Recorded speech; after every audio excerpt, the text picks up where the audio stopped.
Perfect. Okay, I think we'll go ahead and get started. Looks like most of you are here. Thanks so much for coming. Some of you came from far away, so we're really grateful for everyone coming, and we hope this will be a really valuable time together. Just a few housekeeping things. First of all, there's coffee and some refreshments in the back, and if you can go around the island there, there's some cold drinks as well. And hopefully, sorry, my phone is ringing.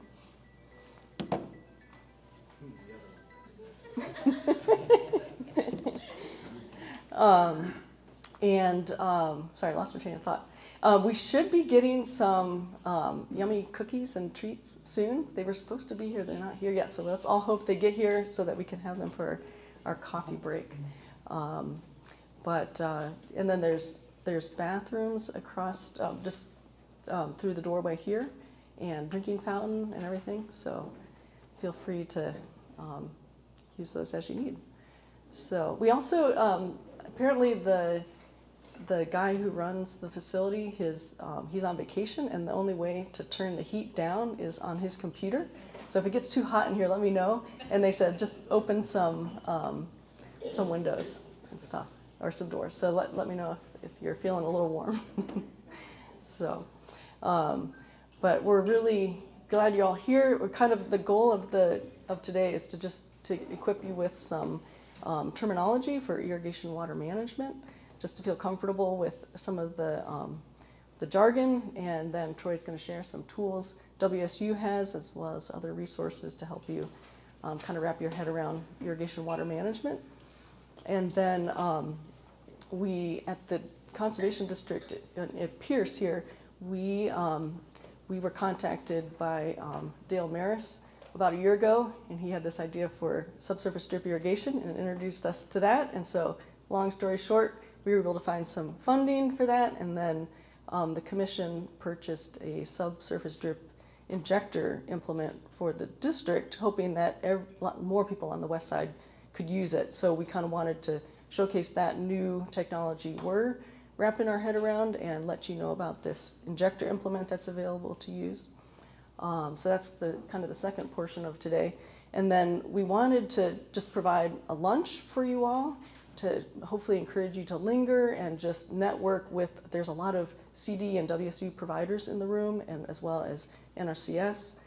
They're going to be talking about their programs as well as the PCD program. So just give you a chance to kind of network and ask some more questions of Troy and any of us as you enjoy a tasty lunch. So we hope you can stay for that as well. So I'm going to pass it over to Troy now. On this goes on the pocket. Okay. So I'm Troy Peters. I am the Extension Irrigation Specialist. I work for Washington State University. I primarily live in Prosser, Washington, which is in eastern Washington, but I work all across the state. So I'm happy to be here, and please let me know if you have questions. Please interrupt me and let's, because I really want to just meet your needs, and so if I can get feedback from you, that would be great. So I was asked to talk a little bit about the basics of irrigation. And so plants use water, right? So you put water into the soil, and the soil serves as this reservoir that water can be held in. We can get water into the soil either through rainfall or irrigation, or to get water onto there, and that soil can hold that water for use later by the plants, and the water goes out either by the plants sucking it up through the roots, or it evaporates from the soil surface. If you put more water on the soil than it can hold, it'll go into the soil, of course, but then it'll just keep on moving. There's a maximum amount of water that soil can hold long term against the pull of gravity. If you put more water on that soil than that can hold, it'll go down and it'll just move through the profile and it's going to take a lot of your soluble nutrients and stuff with it. So if I put fertilizer in there, then this is going to kind of rinse it out of the soil. So we can think of the soil as a bucket, which can contain water and nutrients. The size of that bucket depends on two things. One is the depth of the soil, or the depth of the root zone that the roots have access to. So the more soil that there is, the more and that the roots have access to that soil, then the more water, the bigger that bucket is.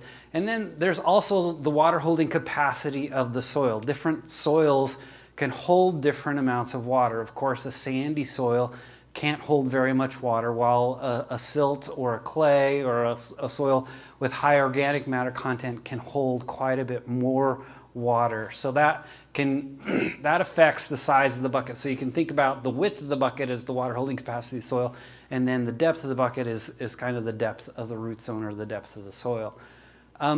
We get water in, of course, into the top, but of course, if you overfill it, the bucket's only so big. If you put more water in from the top, it looks like the water's going in the soil. I feel good about that. It looks like I'm doing some good, but the soil just can't hold that. It'll overflow the bucket.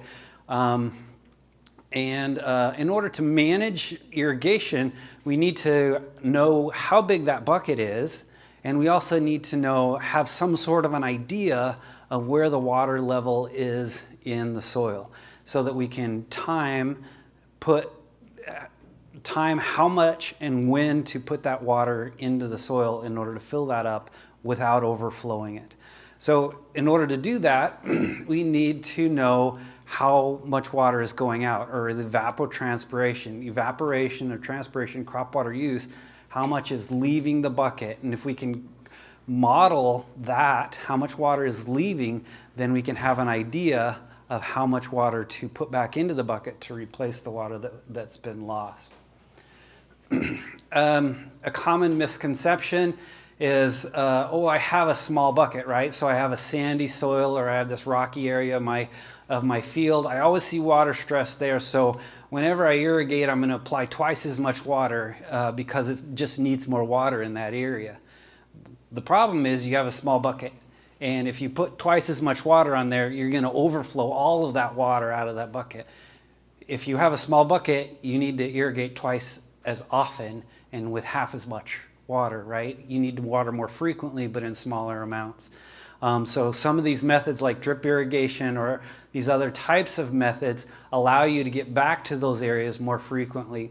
In fact, if you have like different soil types in a field, and you have some areas that are sandy, and then you always see water stress there, and some areas that are deep or silt loam soils, then if I manage so that I don't overflow the small bucket, and I also am irrigating back in time so that I don't have water stress in that small bucket, then the rest of the field's going to be fine, right? So considering variable rate irrigation, or putting more on in different areas, if you just manage to that area with the smallest water holding capacity so that you don't overflow it and you don't have water stress in this tiny bucket, then the rest of the field is going to be fine. So how do we estimate how much water is being used?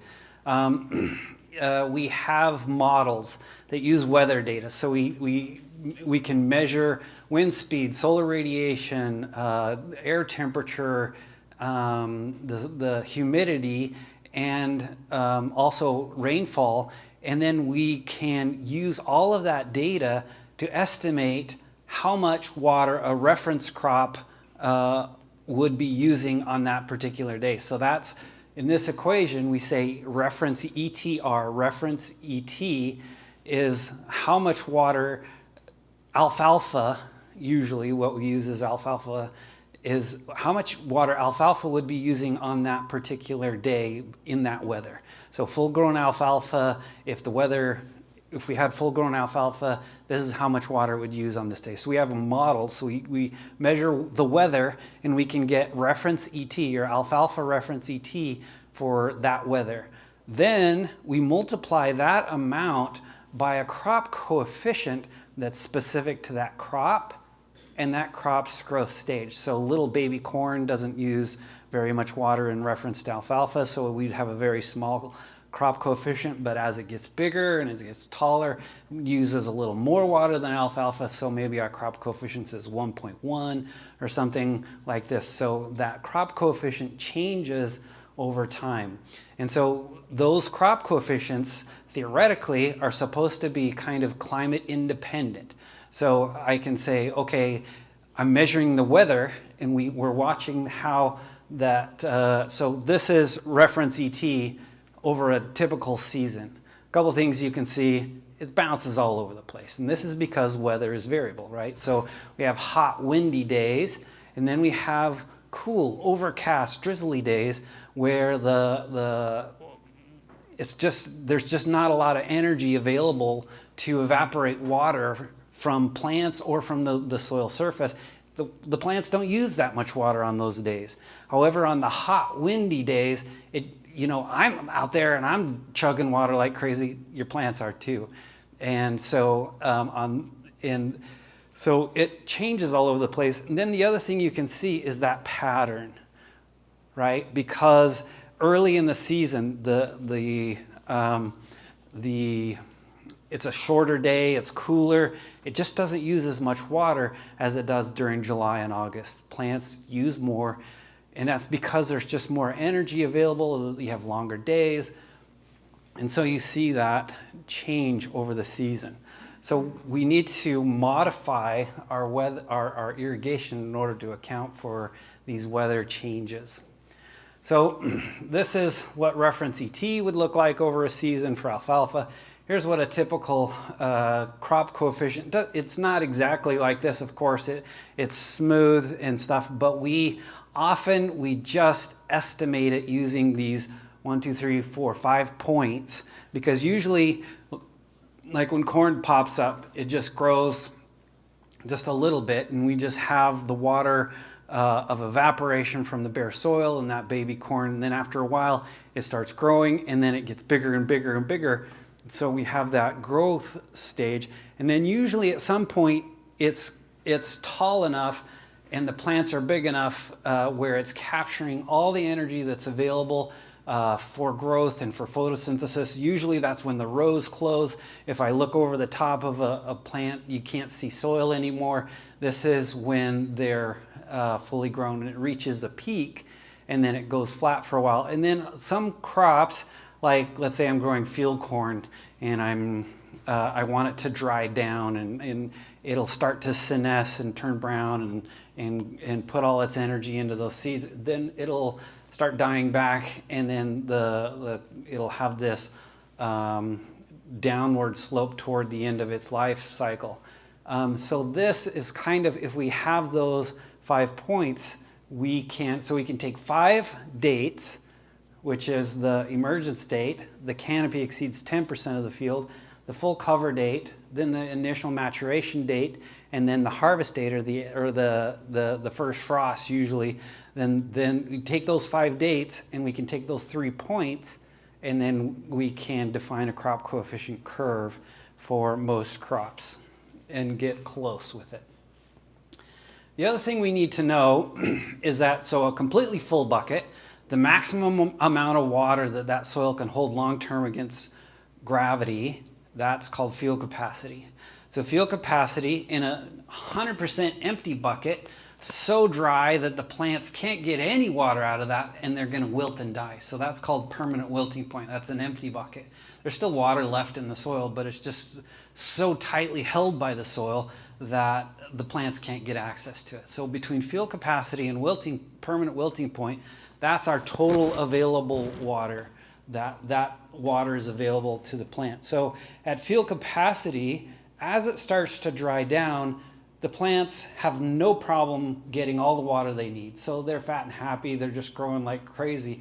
But at some point, there is a point where it's starting to struggle. The soil is holding the water tightly. Those pathways that the water used to be traveling around the soil particles to get thinner and smaller, and it just takes longer for the water to get there, and the plants can't get the water at the rate that they want, and so they start shutting down.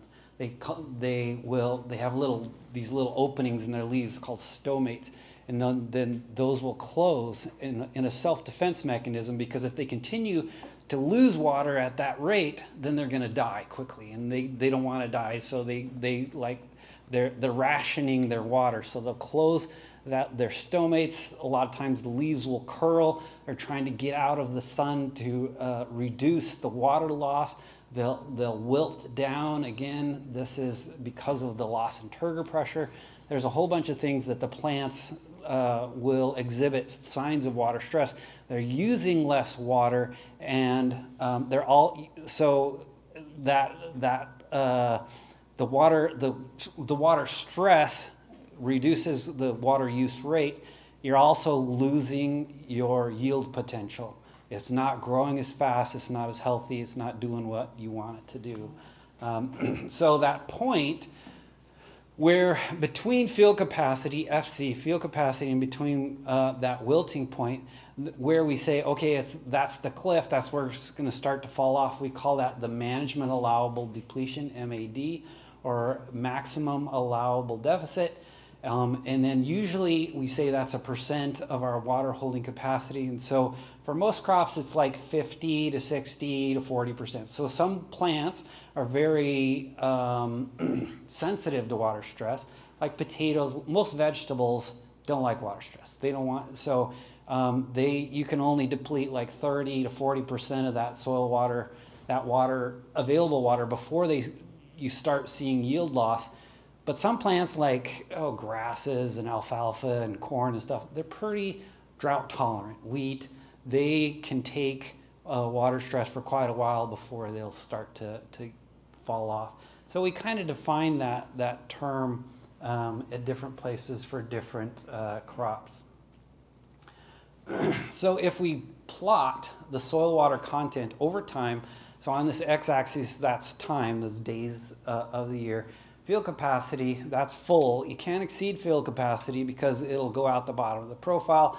And then we have the wilting point, which is dead. We don't want to go to dead. And at that MAD, if I go below that line, then I'm going to begin to experience water stress. So the goal, if I want maximum yield, is to keep the soil water content between field capacity and between MAD. And that soil water content is going to change every day, right? Because it uses some water every day, or you get some rainfall, or you irrigate, and so that changes every day. If you get rainfall or irrigate, that pushes the soil water content back up. Okay, of course, you can't exceed field capacity because it'll go out the bottom of the profile, but it'll go, and then so our goal throughout the season is to keep our soil water content between field capacity and between MAD, because we want maximum yield throughout the season. So we know that that's a lot of math, that people aren't going to want to do that. You don't have weather stations in your backyards. So we built a tool to help you with that. We have this let's see if I have a picture. Oh, we have the AgWeather. We have AgWeather Network, which is a network of weather stations throughout the state of Washington, and it's managed by Washington State University. And they go out and they check the sensors. These are automatic weather stations that are measuring wind speed and temperature and humidity and solar radiation and rainfall. And then they're collecting that data, and every 15 minutes they're reporting it up to the cloud. We can download that data, we can run the ET models on that, estimate what the crop coefficient is going to be for your particular crop, and then do that modeling for you to help you make these types of graphs. And so that's what we've done. This is a tool called Irrigation Scheduler Mobile. It's a website or a web-based tool. So you can use it on your phone and it'll look and behave like an app, but you navigate to it on your phone. You find the website, and then once you're at a website, I don't know if you knew that, but if you click the 3 little dots or the hamburger sign, the 3 lines or whatever on your phone, and you say, put it on my homepage, it'll put a link to that website on your phone, and it'll look and behave like an app. You won't know that it's not an app after that. We tried to make it really simple to use, and it gets all that data and puts it together for you. So this is kind of what the soil water dashboard is. You know, we have the gas gauge there. Full is field capacity, empty is permanent wilting point. This MAD point is that 50%, or depending on whatever your crop is, it's going to set up and say, so ideally if you keep it updated, like because the one thing we don't know is when you irrigate. And there's really no way for us to know that, so that's the one thing you have to enter into this. And so it says, I irrigated today, like how many hours or how much water you put in there. And so, yeah, so it looks like this. You just, once you log in, username and password, just like everything else, just to keep your data private to you, and so that we know you can find your fields. To set it up, you just name your field, you choose your weather station that you want to pull the data from, and you look and just find whatever's nearest you and whatever best represents your particular field. And then you choose what you're growing, and then you choose your soil texture. And so like silt loam or clay or whatever you're growing in, do your best guess at what that soil texture is. And what that's going to do is we're going to pull in from these tables a whole bunch of defaults for what we think that the best guesses are for that soil's water holding capacity, is how much water it can hold per foot of soil depth. And we're going to pull in defaults for what the crop coefficients are, what season dates are for this area for growing. If you're growing, I don't know, cucumbers or something, we say, okay, that's what we put in defaults to get you started. But then, of course, it allows you to go into field settings and you can see what all those defaults are. And especially the season dates, you should go in there, because every season is so different and you guys are doing different things at different times that we don't know, right? And so, but go in there and change those, and then it'll update those so that the crop coefficients, those dates, we can get much better estimates of what those are for you. And then what it's going to do, it's going to say, okay, here it is, like on the left, there's the dates down to the bottom. So let's say this is July 18th, and then it'll show you how much water was used by your crop in inches. If you had any rainfall measured at the weather station, it automatically adds that in. Or if you irrigated, it'll show, and you put an amount in for that day, it'll show you how much water got added in. It'll say the percent of the available water, so 100% is field capacity, 0% is permanent wilting point. And then it'll show you the soil water deficit. The soil water deficit is how much space you have in the soil to add water back up to field capacity, how far down you are from full. And that's a useful number, and that's a number that we find that growers, their brains work well in, because that's how much water, if I was going to irrigate today, that's how much water I would put on in order to refill that deficit. So that deficit should increase as it dries out. If you put water in, that should go back to 0 or something like this. And then it's going to make this chart. So you can see this is that soil water chart. It has this ramp up at the beginning, because in this case we have a growing root. And if we have a growing root, then that water holding, my bucket changes size as that root pushes down into more and more soil. And because of that, and we have a very simple root growth model where it's just a straight line up to that full cover date, and then it goes across. But the bottom line is we just want to manage our soil water so that it stays between those top two lines, between field capacity and that first water stress, that MAD line. And so we tried to use terms like first stress, full, empty, or dead. And then if we put irrigation events on there, they show up as those green dots. If there was rainfall, they show up as the blue dots. so you can see what was going on. And then you can click on that little edit button on the side, and you can put in your irrigation amounts. If, let's say, it was 3 days ago that I irrigated, let's update it. Or the other thing is like, oh man, it's the middle of the season, I'm just starting in, I don't remember what I did. So, but I know that on this date the soil was full. Just go in there and then you reset or correct that soil water availability to 100% on that date, and it's going to start modeling your soil water content from that date. Or if you take a soil measurement, or if you go out there and you do the look and feel method and I think this model is a little off, you fix it to what you think your best estimate is, and it's going to work from that point on. And then there's also, if there's additional data in there, you can play around with it. Whole bunch of charts, the cumulative amount of water that the crop used over the season, the cumulative amount of water that you applied over the season, total rainfall. It'll keep track of that. Sir. So back to the available water. Yep. Let's say you're out in the field and you're like, well, I have no idea what the available water. Could you like stick a soil core in the soil?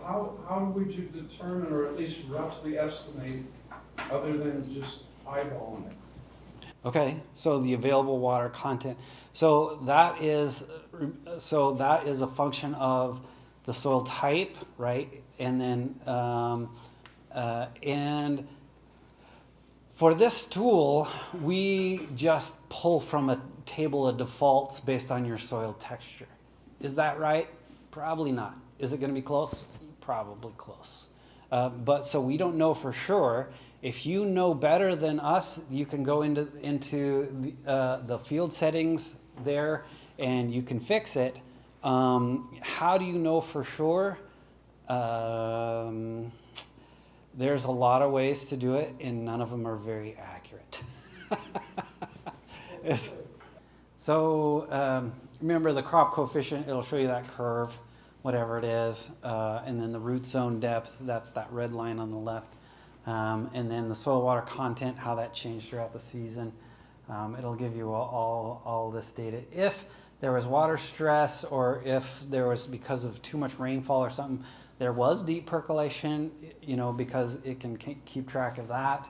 The water stress, because anytime it goes below that red line. And so it does a really simple estimate of your yield loss due to water stress. In this case, we think they lost 6%.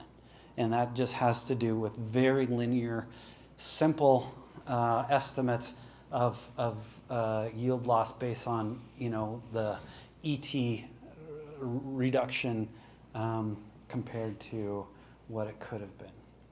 If you have a forage, of course, forages, you cut them and then they went from a big canopy to a small canopy and it grows back up and you cut it again.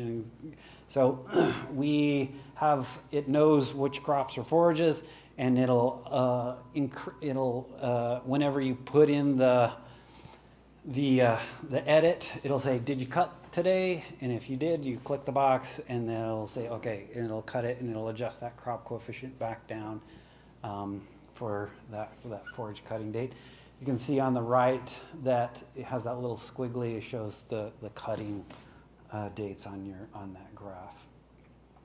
Whole bunch of other things. It has a 1 week forecast and a simple estimate. So we use just maximum minimum temperature, forecast out in the future, so we can estimate what's going to happen in the future. We can have it send you notifications like, oh, if it gets to MAD, text me or whatever. You can, instead of inches, so whenever you irrigate, a lot of people don't know how many inches of water that they applied. And so you can say, well, I know I ran it for 6 hours. And so we can convert from hours to inches if you know what your application rate is. And I'll talk about this afternoon how you can figure that out with drip. But if you don't know, you can click on that help calculate my application rate, and then it has some simple calculators in there for sprinkler, sprinkle irrigation, drip irrigation, and then for general irrigation type systems to help you get started. And then there's these at the top. You can see the little help button. If you get stuck, there's some text there to help you, hopefully help you figure that out. We've set it up so you can, okay, last year I grew cucumbers in this field. It's going to be very similar, and I just don't want to set it up again, copy and paste from last year. So, yeah. Okay, I think we talked about all this. How do you find it? It's just called Irrigation Scheduler Mobile. Just search for that, and you'll find it. Yep. I was wondering if I work with a lot of farmers that are very diverse, and so they might have one row of potatoes and half a row of onions. Have you experimented with using this app in that type of situation? Yeah, it's going to have a tough time in that situation, as you know, even the growers themselves, like, well, do I put, just one row of water on for that one? And I would just recommend modeling it for the thirstiest part of it, yeah. Whichever crop is going to be using the most water. Yep. I had a question about the productivity loss.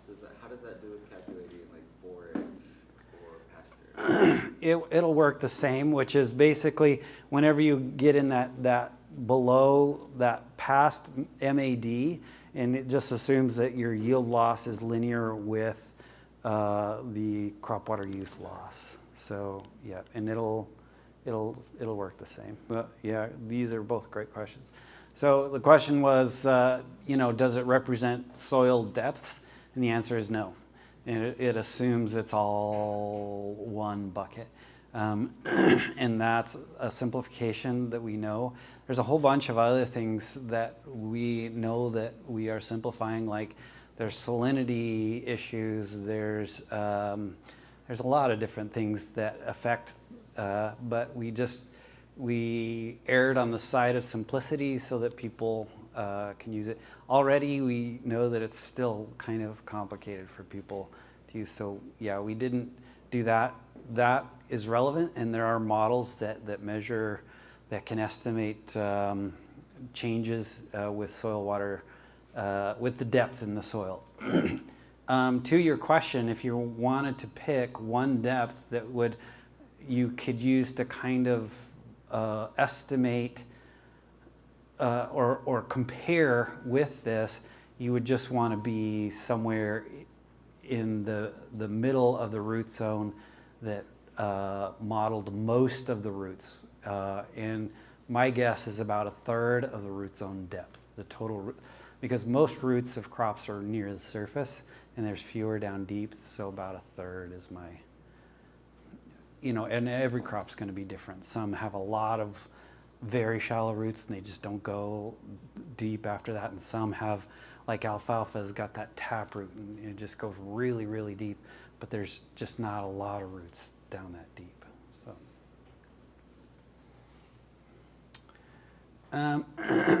So also there's some tools, and I wanted to show you this irrigation.wcu.edu.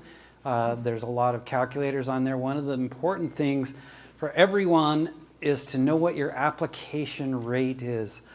And whenever you're comparing crop water use to ET, or to our models of how much water has been used, you need to know how much water you're to do any comparisons.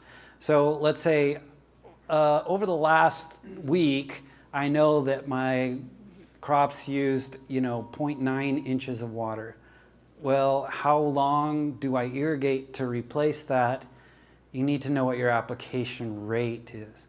So for every hour that I leave the water on, how much water am I applying? And there's tools online to help you figure that out, to calculate that. So usually for your irrigation system, unless you're moving things around and changing spaces or changing the pressure or something, that application rate is going to stay the same. It's not going to change, and it's going to probably stay the same year to year to year. So once you've got it, you should write it down somewhere, and then you say, okay, my application rate is 0.2 inches per hour. So for every hour of runtime, I apply 0.2 inches. So if my crops used 1 inch, and I get 0.2 inches of water for every hour of runtime, then I need to run it for 5 hours, right? 0.2, 0.2, 0.2, until I reach 1 inch of water.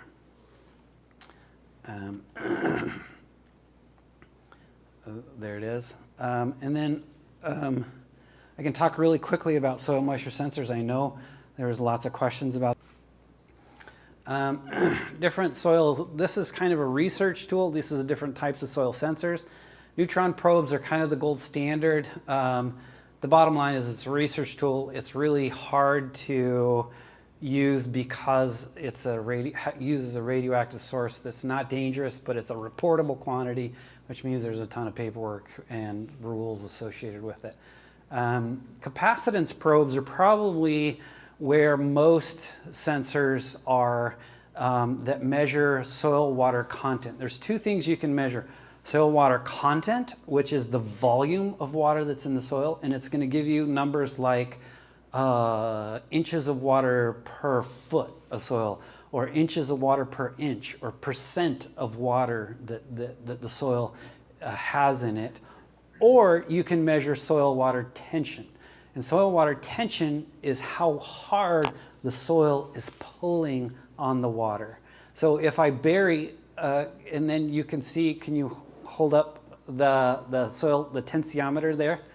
I saw in the back. So if you put that in the soil, then what's going to happen, and you fill that with water and you cap it, which seals the water so you can't get air or water in or out of it, and you bury that in the soil. As the soil dries out, it's going to pull the water out of that tensiometer, out of that end of the cup, and it's going to pull a vacuum on that.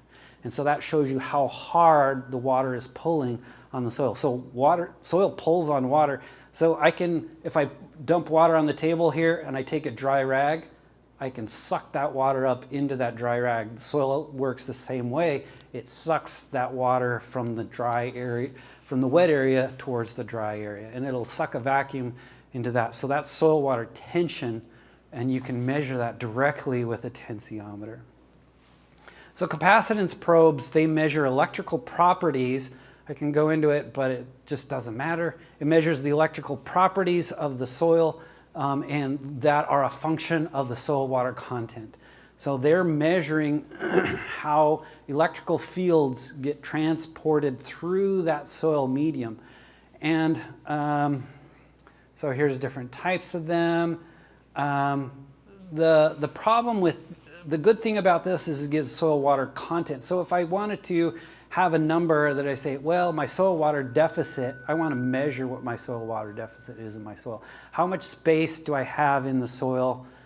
Then I would need a sensor like this to get that measurement, to actually figure out the volume of water I needed to replace that water that was used. If I was going to calculate that. Sir, did you have another question? Yeah. So is it basically kind of a conductivity sensor? Yes. It measures the bulk dielectric conductivity of the soil, which is basically the capacitance, the soil's ability to hold a charge, an electrical charge temporarily. Yeah. Yeah. And so, yeah, the good thing about these is, the bad thing about these in general is that although electrical fields travel through the soil, most of it, the reading is going to happen within millimeters of that sensor, very close to it. And so if the soil is completely dry and I brought a wetting front closer and closer to it, it would start to measure about 6 inches away. But however, if the soil, like regular soil, there wasn't that stark contrast between totally dry and totally wet, it's going to be highly influenced by what's happening very, very close to the sensor. And of course, soil is heterogeneous, which means it's all mixed up and there's lots of things going on in different areas because of all kinds of things. And which means that I put a sensor in here, I pull it out, I put a sensor right next to it. You might get different readings. That doesn't mean that those readings aren't useful, because we can still watch those soil water dynamics and get useful trends from those. So if I was using a soil water content or a volumetric water content sensor, like a capacitance probe, the number that I want to know is what is field capacity, and I want to know when that MAD point is, because I want to keep the soil water content between those. You're never going to figure out where permanent wilting point is.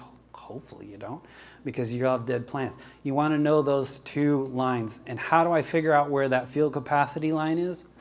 I just put the sensor in the field, and when at some point when I'm confident that the soil is at field capacity, I take a measurement. Like if I went out right now, the plants are probably not using very much water, and it was raining yesterday. The soil is probably at field capacity right now.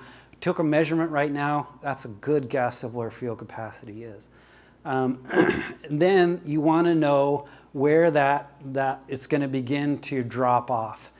And a good starting guess is 75 to 80% of the field capacity number is a good place. And there's a lot of reasons I can explain, but just 75 to 80% of field capacity. So if field capacity is at 40%, then maybe 30% is when I don't want to get it below 30% volumetric water content of those sensors. So tensiometers, this is the one that we also just looked at and measures soil water tension.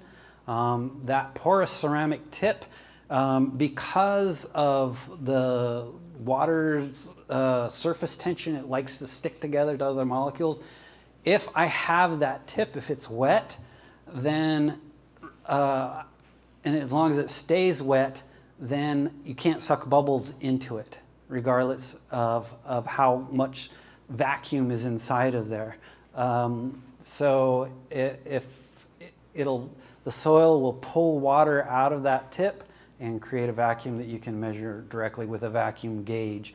The number that they use, so a bar is a measurement, is a unit of pressure or of vacuum. So a centibar is 1/100th of a bar. Centibar is the number that they usually use for these measurements.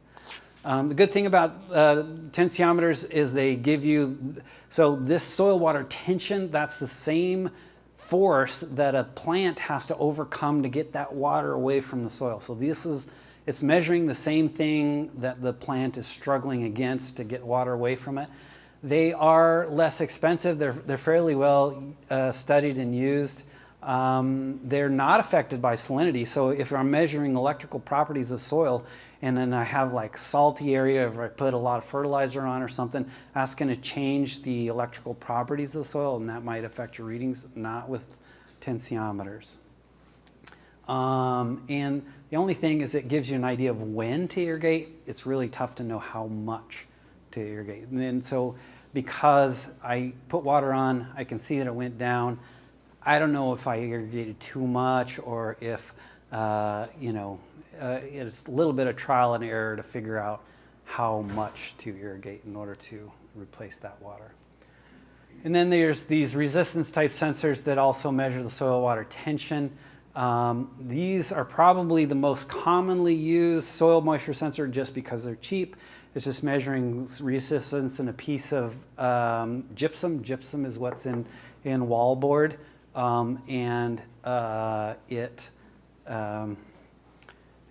It can be correlated to the soil water tension. And of course that is affected by salinity, but still it's a usable number.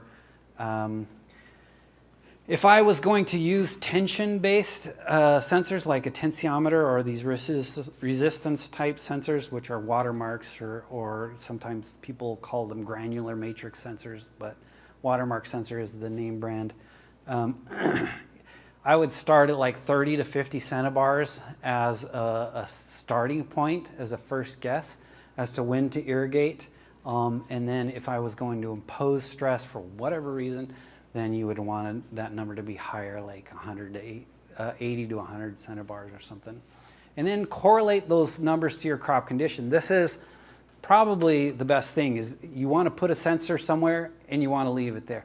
If I see water stress in my crop, the first sign of water stress, write that number down, whatever it is, and say, okay, we're not getting to this number in the future.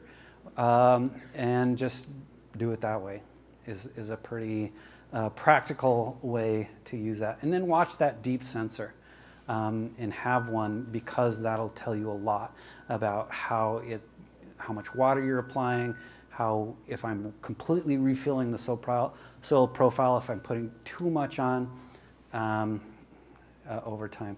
Then there's the good old look and feel method, and if you don't have money for sensors, this can be a reasonable and rational way to do this. Every soil is going to behave very differently, and it depends on all kinds of things, but you can get close and better with this over time, and especially as you calibrate yourself and the way that you look and feel at those soils over time. And how I would do that again is, if I see water stress, dig it up, look at it, and says, okay, I don't want it to get to this point. Or if I go out there and field capacity right now, dig it up, look at it. Here's field capacity. Here's what it looks like and feels like when it's full. And you can kind of do a reasonable job of irrigating with just this method. The only limitation is a lot of crops have roots down to 3 feet. Not many people want to dig a 3-foot deep hole to pull up soil. So you can get a soil probe or something to pull that deeper soil up to look at it. Yep. And then bottom line is just do something, you can spend a lot of money to get exercise or you can just go run around outside. The goal is we can do better jobs with highly sophisticated tools, but just hopefully, instead of just kicking the dirt, you're estimating the soil water content at about this deep, and that's not very representative of a deep root zone. So, does the irrigation schedule, can you look at historical years with that for your field and say, like, this is what I should do? Like, oh yeah, 4 years ago was bad, this is what I should have done. Yeah, the question is, can we use the irrigation scheduler mobile to look at historical years? And you absolutely can, yeah. And that's a great use of it, you can just do modeling and say, okay, this was last year, here's what I did, what if I did this instead? And a lot of times people, when they do that, a common lesson learned is, I applied too much water in the spring. That's common. Yeah. Do you know about how long you need to leave a tensiometer in place to get the better reading over time? Or if you have multiple areas of your field that you want to measure? Yeah, the question is about using, how long does it take if you're using a tensiometer, how long does it take to get an accurate reading? So it takes time, obviously, for the soil to pull that water out, but not that long. I think within a day, it'll get a reasonable measurement. Is that your experience? Anyone else? I haven't used a lot of tensiometers, but yeah, that's been my experience. It takes a while for them. You put them in and it's going to be 0 because hopefully it's full and you don't have a tension on it. And it'll take a while for that soil to pull the water out of it to get down to the vacuum that it's actually experiencing. Yeah. So with tensiometers, 0 is full, a big number is dry, right? And that's opposite of the soil water tension. 0 or a low number is dry and a big number is full. Yeah. So 0 should be close to field capacity, and then 20, 30 centibars or something is going to be more stress. Yeah, if anybody has more experience with those, I'm happy to learn from you as well. So the question is, what kind of data are people entering into the irrigation scheduler mobile? And so the way that it is set up is it measures everything in one dimension, which is inches of water used per day. On the left there, you can see for the particular date, the way that it keeps track of everything in one dimension. So we don't try to do things, some people, their brains work in gallons of water per tree or something like that.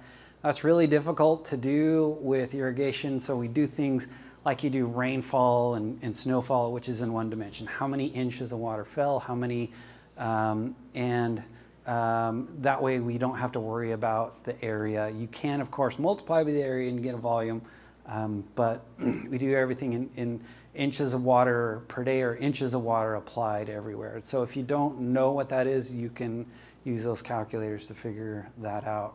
But so you but this has the ability to, if you enter in what your application rate is, then we can do all your calculations in terms of hours. Mm-hmm. Like, for example, in this case, it has your soil water deficit on the left there in that chart. It says a soil water deficit. It shows it in hours. So instead of inches of water that's depleted, it's hours of runtime in order to fill that back up. So we can do it both ways.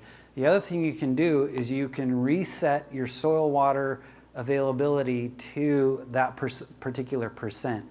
So one thing is that your soil moisture sensor doesn't measure in terms of soil water availability.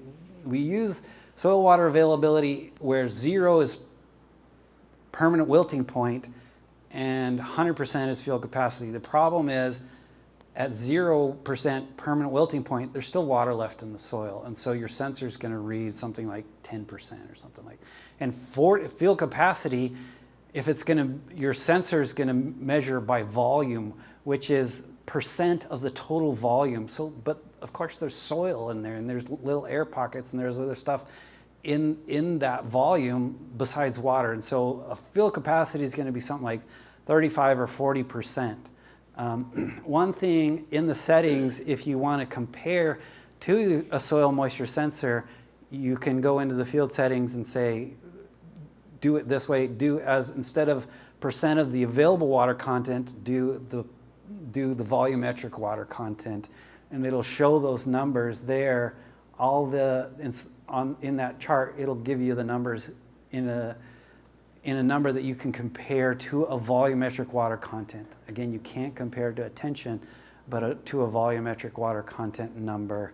And then if you have a soil moisture sensor, you could put it in there and it'll reset to that number. So your number, you would put it, instead of percent of the available water content, you could, like in this case, you'd set it to 50%, but I would set it to something like, well, it was 20% of the volume, the total volume. So anyway, I hope that was not too confusing. This is just me, but I went to try and access it, and it just defaults to AgWeatherNet. Is anybody else fiddling with Defaults to AgWeatherNet? Yeah, so when I log in, when I go to the website, it just automatically defaults to AgWeatherNet because I have an account there. Oh, okay. And so that web page, you mean? Yes. So they recently, just this week, released a whole bunch of updates to AgWeatherNet that may be messing with that. If you do, try going to irrigation scheduler, go weather.wsu.edu/ISM, irrigations. I did. And it's still? And it defaults to AgWeatherNet. To the page? It goes to AgWeatherNet and logs me in, which is great, and it tells me what temperature it is in Hallsville, but that doesn't really help me with irrigation management. Okay, this is a bug.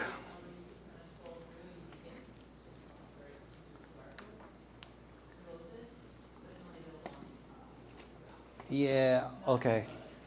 This was,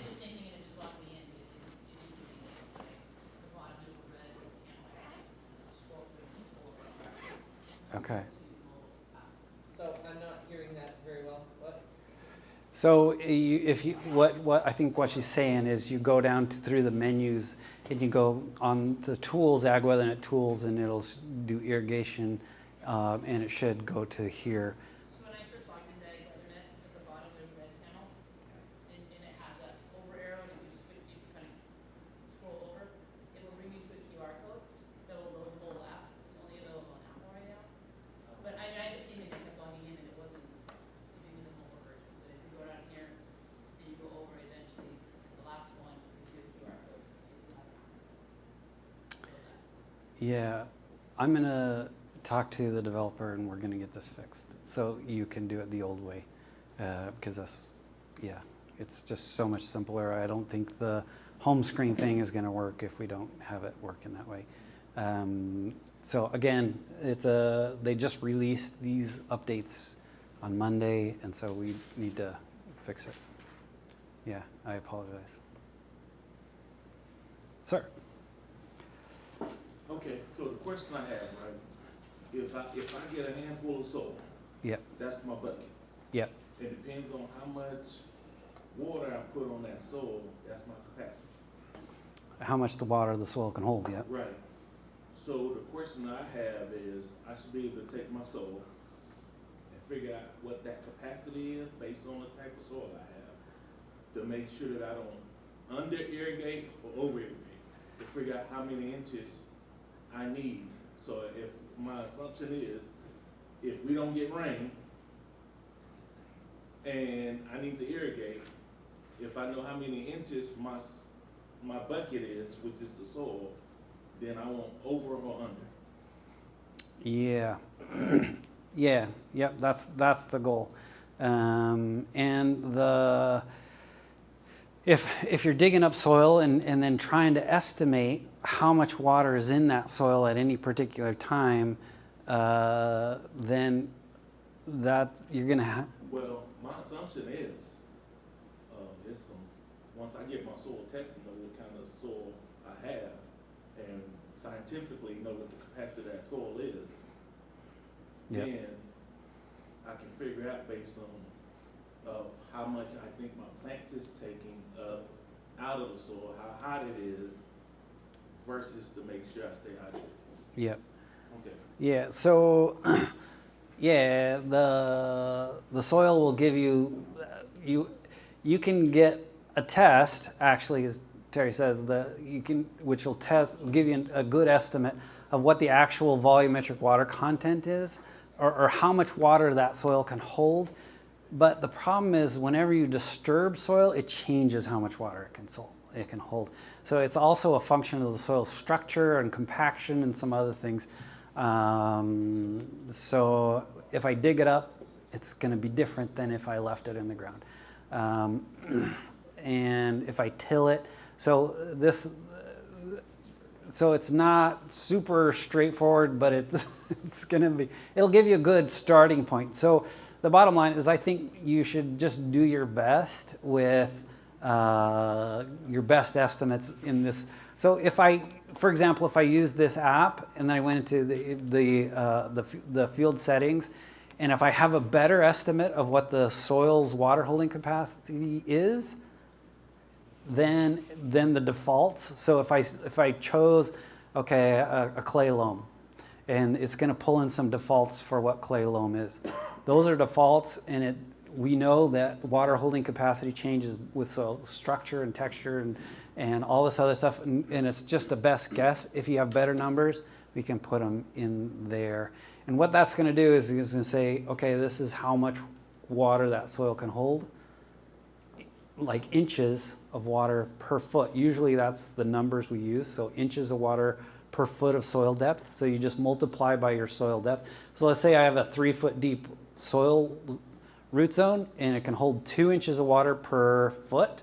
So 3 feet times 2 inches of water per foot, that'll give me 6 total inches. But I don't want to deplete down to permanent wilting point, so I only want to go down half of that, so 3 inches of water So that means I can deplete 3 inches of water before I experience water stress. And at that point, how much water do I put on? 3 inches to put it back, to fill it back up. So this is a simple way to do it, but we tried to build tools to help with that. I hope that answers your question.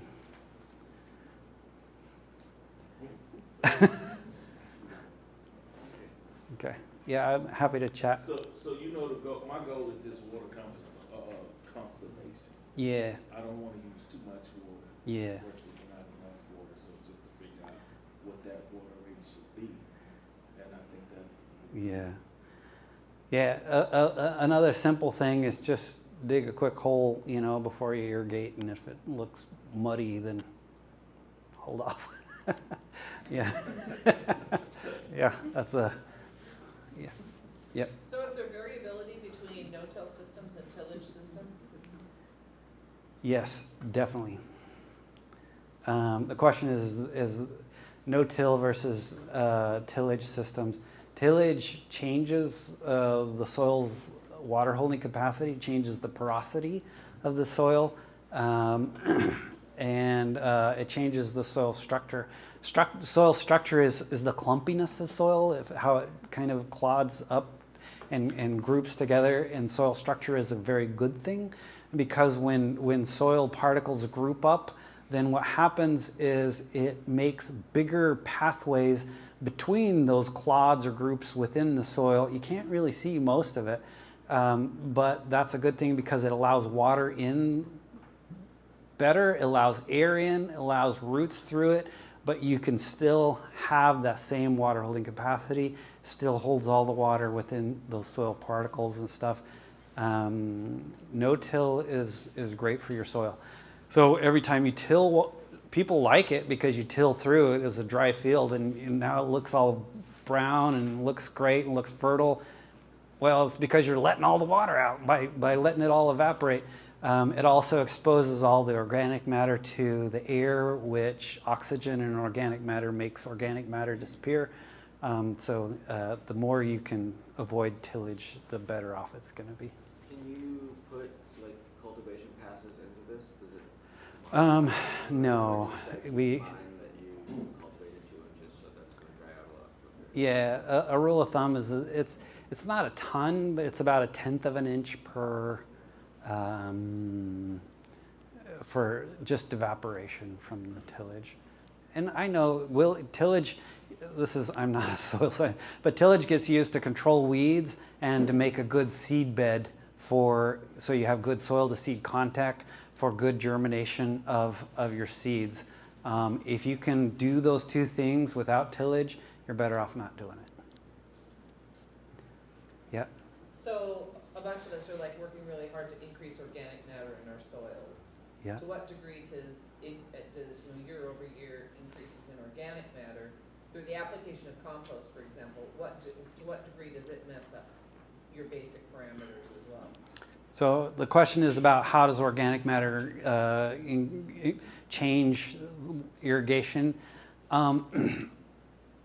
Higher organic matter holds more water than soil particles.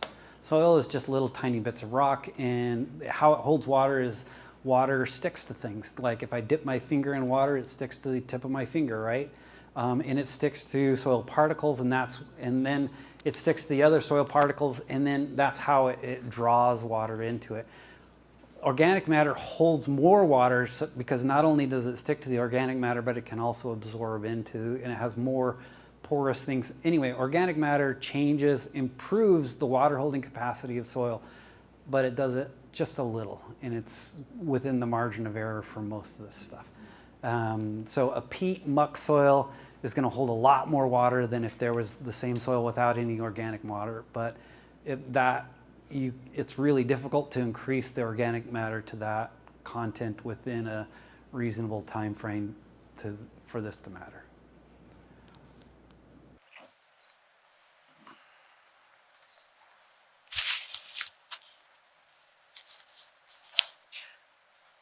Okay. There's no more questions.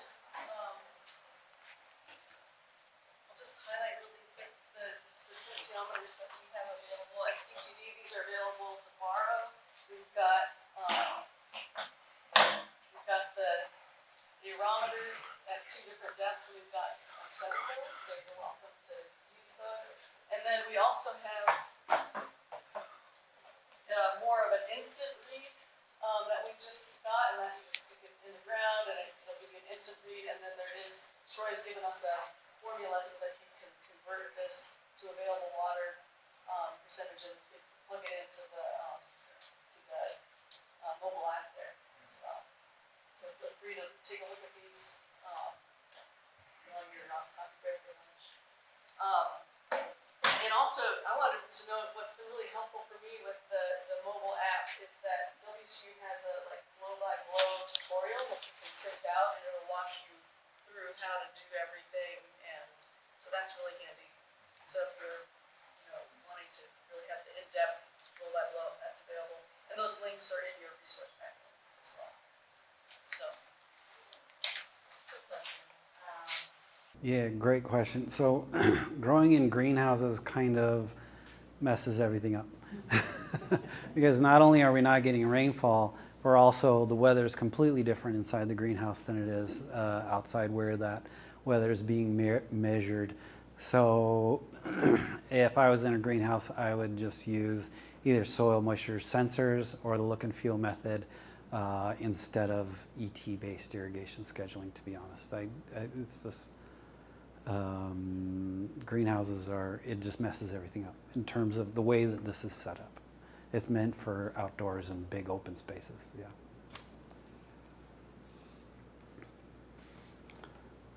Yeah, it's the humidity's higher, the temperature's higher, the temperature's higher, the wind speed's lower, all these things make it so that it's just not as applicable. The number is going to be off. Yeah. So. Okay, thank you. Yeah, if there's not any more questions, we can take a break. Of the soil to move the water across the field to kind of distribute it throughout the field. It just runs across. The good thing about this is it's cheap and it's low cost. But the bad thing is that the water has to be sitting on top of the field for many hours and infiltrating into the soil before the bottom of the field gets any. Which means that you're almost always going to have too much water at the top. You're going to have lots of deep percolation and often not enough water at the bottom of the field. Surface irrigation is notoriously inefficient, and the reason why is because almost all of the water losses are to deep percolation. You can't see it. The one thing that people can see and they worry about is the water running off the bottom of the field, but that's actually a small percentage of the water losses from surface irrigation. Most of it is to deep percolation. It goes through the soil. Soil can't hold it all. And in order to get water to the bottom of the field, you just have to apply too much at the top. Sprinkle irrigation is a little more efficient. However, and it's obviously you have water flying through the air. And as that water flies through the air, there's a lot of opportunity for wind drift and evaporation. And so we've done lots of tests with sprinkle irrigation. We measure the flow rate of the water coming out of the nozzles. We know how fast it's traveling. We know how much water we should be catching on the soil surface. We only catch about 70% of it. In other words, there's 30% losses from the time it leaves the sprinkler nozzle till the time it gets to the soil surface. That's a lot, right? Again, this is not visible because water vapor, there's water in this air. You can't, it's perfectly clear, transparent. You can't see it. And so it's a huge loss that people don't think about. And that water vapor leaves the state, right? It blows away, it's gone forever. Whereas water losses from surface irrigation, we might be able to collect it. Sometimes you can, sometimes you can't. Depends on the hydrogeology of the region. You can often collect the surface runoff, but and sometimes that extra water is refilling wells, depleted groundwater and stuff. But so it stays in the basin, but surface water losses from sprinkle irrigation definitely leave the basin. And so this is a big deal, especially in very arid areas like Wyoming, Nevada, and Utah, and even Eastern Washington, where lots of that extra water being gone out of the basin is kind of a big problem. Drip irrigation is the most efficient form of irrigation because not only are there no opportunity for that water losses as the water flies through the air, we have the system that distributes the water, so we're not using the soil surface. We can be very efficient with it. Also, we're not necessarily even wetting all of the soil surface, so we have a lot less evaporation from the soil surface. The only losses really that we get from drip irrigation is if you don't have the same amount of water coming out of every emitter, then you have to over-irrigate some in order to adequately irrigate everything. So drip uniformity is pretty important, but drip irrigation is highly efficient. Very little losses to evaporation. The other thing, it operates at low pressure. Whenever you can decrease the pressure, it means you don't have to spin your pump as fast. It just means that you aren't using as much pumping energy. You can easily automate it. You turn it on and off. You know, okay, I want to irrigate the field for 10 minutes and then off for 10 minutes, on for 10 minutes. You can do that kind of thing with drip irrigation. It's really hard to do with other, especially surface irrigation. It's suitable to all soil types. Sprinkle irrigation is really good for sandy soils because it just takes that water in. It doesn't pond and run off and redistribute throughout the field. And surface irrigation is bad with sandy soils because it just all goes down, right? And we don't, we need the soil to transport the water across the top of the soil to the bottom of the field. So surface irrigation is it's better for like clay soils, whereas sprinkle irrigation is better for sandy soils. It doesn't like clay soils because it's hard to get the water into the soil and it just runs around. But drip irrigation, because it applies the water slowly, is good. But it's going to be the most expensive form of irrigation because we have to buy hardware, of course, to get water to every single area. And because we have very small orifices, it means just the water has to be clean. And filtration is also going to cost you extra money to that. And then a lot of people are pretty frustrated with drip irrigation with little critters biting holes in their plants, in their tubing, and that can be really frustrating. So here we have the drip tubing getting the water to each and every plant. There's little holes or emitters inside of this tubing that the water comes out of. The water we want, with drip irrigation, we want to use pressure to distribute the water throughout the field, but we only want a small amount of water to come out of each emitter, which means you need a very small hole. Of course, and very small holes get plugged with very small bits of junk, and that's a problem. So what they try to do is they try to also want to make that slow flow rate, but with a bigger hole, and you do that by making that a long pathway to dissipate all that energy, and therefore you can have a bigger pathway which will pass bigger bits of junk through it, and then but still have that slow drip. And so you can either do that with a long bit of tubing, or you can compact all of that into a whole bunch of this tortuous pathway that that gets compacted into a small area into a drip emitter. And those drip emitters can be built into drip tape, like usually in drip tape within the fold where the tape is fused together. They put those emitters in there, which that tortuous pathway, or they have these integrated emitters inside of this tubing here here we go, to get that to get that water out and distributed. One of the things is if you have slopes in your field, then you automatically are going to have different pressures in your field. So water runs downhill, the low spots are going to have high pressure, the high spots are going to have low pressure. more water is going to come out of the emitters when there's high pressure pushing that water through than at the top. And that creates that uniformity problem that's kind of a problem for drip emitters. So if you have high pressure differences, in other words, you have slopes in your field, then you want to do something called pressure compensating emitters. And that basically they have this little flexible piece in there somewhere. There's lots of different designs, and they sell and market their drip emitters and types based on how it works.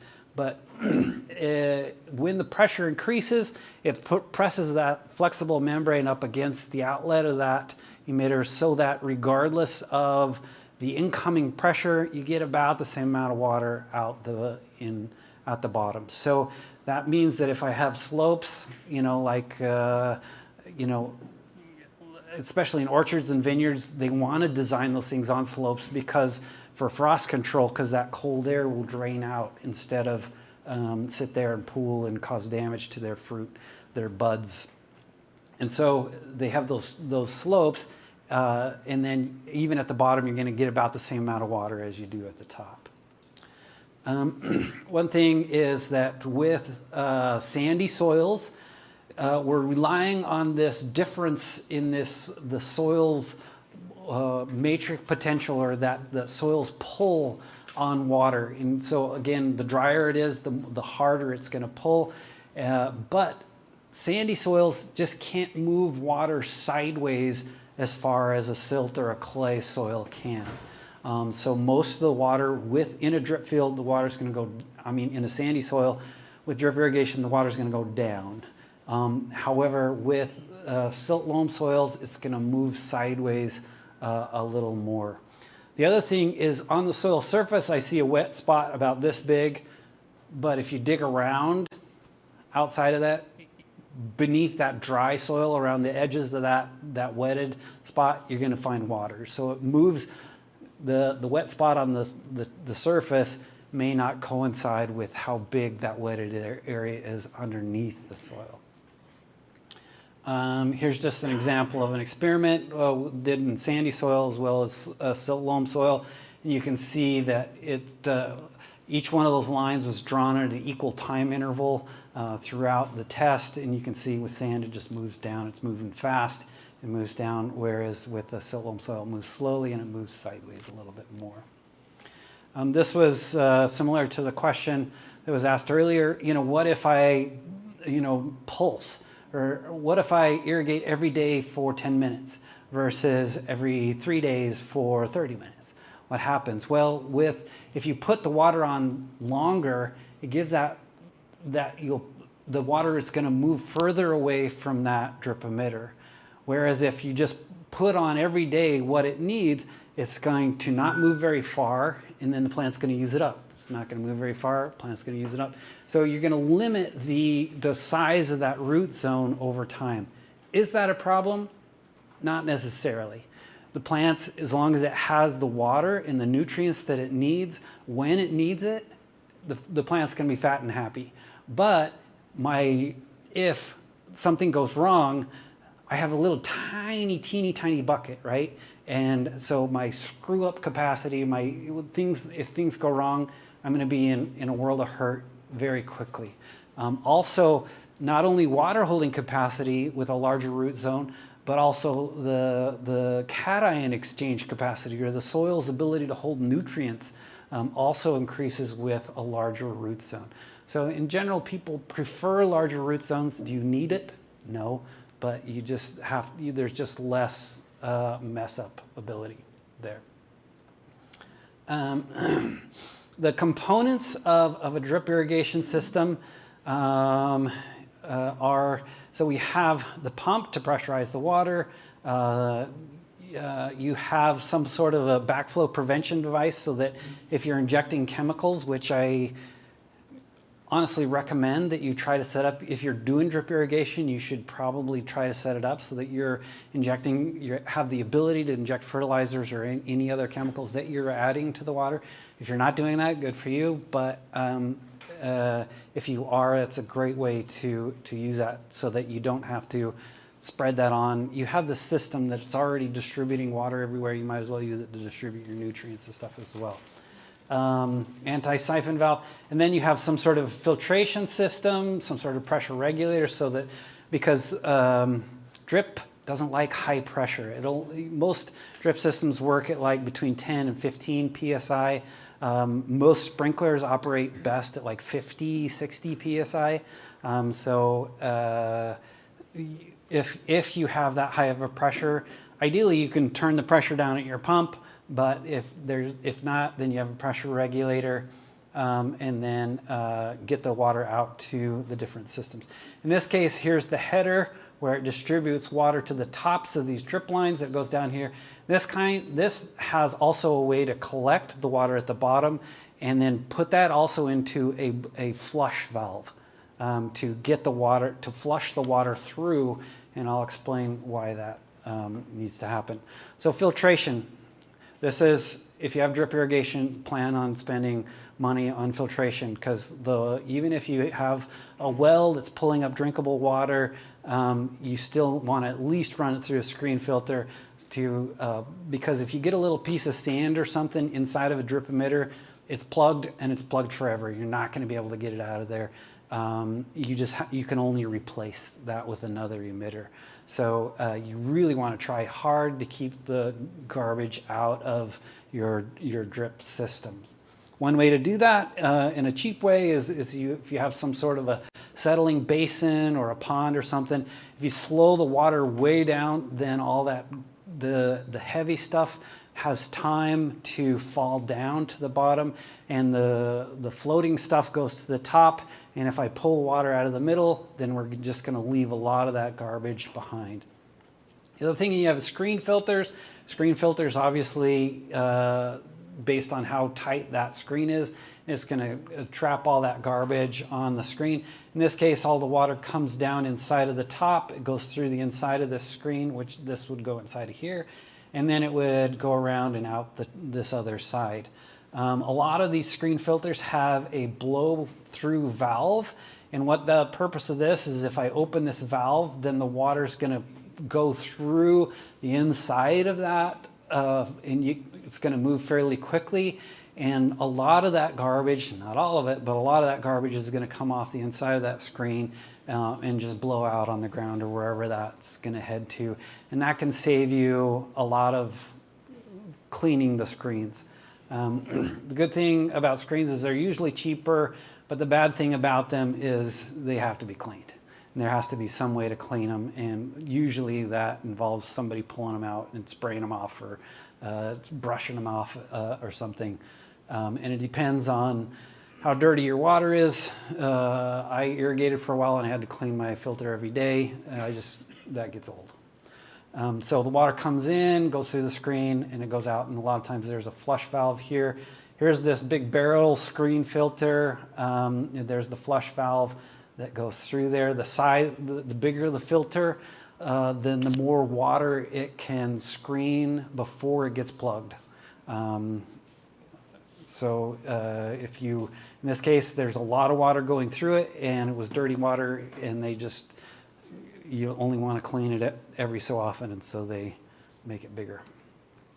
Disc filters are basically just these plastic discs that have grooves inside of them, and then they're put in a stack together. They're stacked around this inside thing, like these discs here.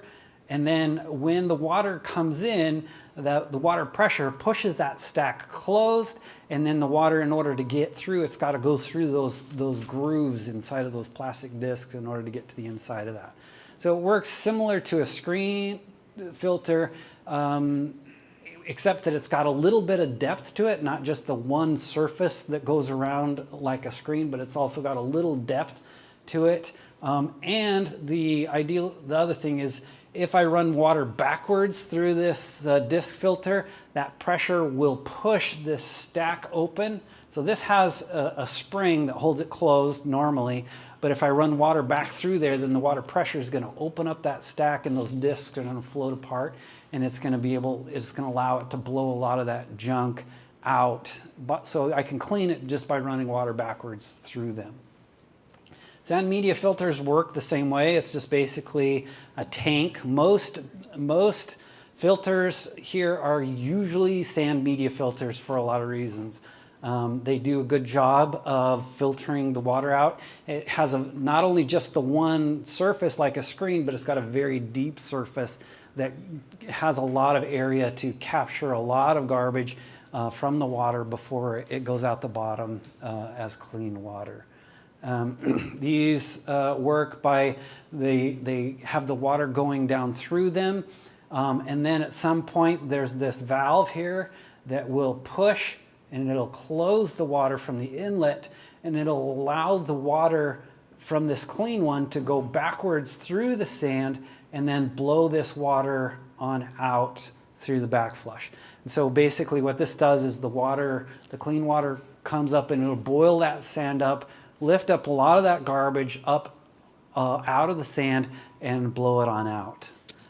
This valve right here is very important because it controls the rate of that backflush. If that rate is too fast, all my sand gets blown out on the ground. If it's too slow, it doesn't have enough flow to lift that garbage up and actually clean the sand media filter. So it has to be we tell people just close it mostly and then backflush it, and then open it a little until you just barely start seeing a little bit of sand coming out of there, and say, okay, stop. Probably take the handle off of that so that people don't mess with it afterwards, and then just leave it there as a set.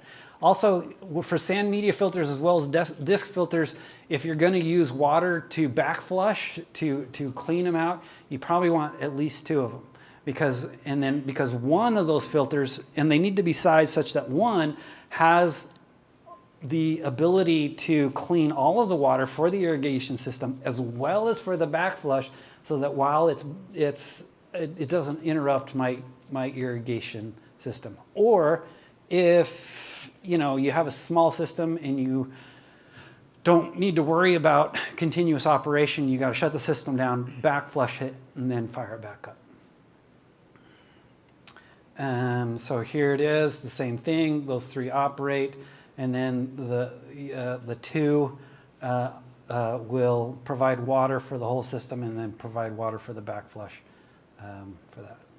There's a typical sand media filter systems. Those banks these are just big tanks full of sand. And there's the clean water coming out here. This is where they were injecting chemicals here in the bottom. These little black tubes that they're used to measure the pressure difference across the top and the bottom. And so they use that as a way to know if it's plugged. If that pressure difference between the top and the bottom, it means the water's having a hard time getting through the filter. That will say, okay, if it gets to 5 psi or whatever the threshold is, then they say, all right, time for a backflush, and it'll schedule backflushes. One will backflush, then it'll shut down and it'll start cleaning. The other will backflush, shut down and just run. Then the other will back. So it cycles through to clean them out one at a time. Here's that thing here to control the backflush rate. Also, in this case, they have a little transparent tube there so that they can see how dirty the water is as it's going by during the backflush. Of course, this backflush water has to go somewhere, and that's often a problem that people don't think about, because you just got to have water that just blows out somewhere, and that can create a mess sometimes. Sometimes especially in wells, a lot of people have there's sand at the bottom of the well, and they tend to pull sand up, and then they have sand inside of their system, and there's a sand separator which it uses the centrifugal force. The water comes in, and that the sand goes to the outside, and then it falls down, and then the velocity slows down as it gets down towards the bottom because the water's coming out of the top, and that sand will tend to accumulate at the bottom there. And if you have a lot of sand in your system, this is a good way to get rid of it. And then the sand will accumulate here in this little tank, and then you open it up every once in a while and blow all that sand out. And then the pipes or the hoses you can use, you know, for the mains and stuff. You can use PVC or this lay flat tubing or polyethylene tubing. There's a lot of different options. Here's some of that lay flat header hose that, especially for people that are moving these things around, you want to put it here, but next year you want to move it somewhere else. And you don't want to spend a lot of money. This lay flat header hose works pretty well. There's adapters that you just, I think they drill holes into these things and then put these little adapters in there. Whoever is making and selling the drip tubing will happily sell all of these adapters and fittings and stuff to you. It just comes as part of the package. There's another adapter that goes into a polyethylene header hose. Ignore all, there's usually only one. In this case, we had 4 for an experiment that we were doing.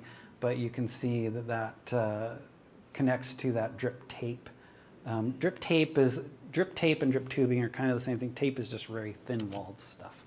And it usually comes in packages where it just looks like tape. Here's the header where it's buried. They just dug a trench, and this is very common, especially for perennial crops like orchards and vineyards and hops and things where it stays in the same place.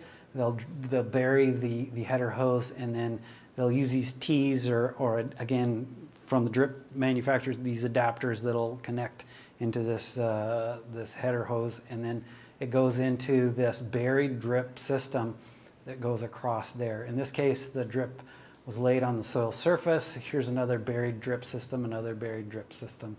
A lot of times you have like little valves at the top, depending on if you want to be able to turn on individual drip lines or not. Sometimes you just want one valve to turn everything on. Sometimes they want to go along, and like in this case, if you have, you know, potatoes and you know, tomatoes or whatever, then in this case you probably want individual lines to turn things off. Again, if you have too much pressure, you want to install this pressure regulator here. The pressure regulator, regardless of the incoming pressure, you'll have whatever pressure is written on there. Like in this case, this is 30 psi, 50, 40. All of those are too high for drip. You want something like 10 or 15. Whatever your drip manufacturer says, they say this is designed for this pressure. That's what you want to design. Get the pressure regulator to work at. The other thing is whenever you fill any irrigation system, you don't want bubbles in the lines, and especially you want to let that, because if you have water inside of a pipe and it goes up and then it goes down, you're going to have a bubble of water in there that can't get out, right? Because it's going to be plugged by the downstream stuff. And that bubble of water is going to effectively restrict the size of your pipe and the amount of water that can get past that bend.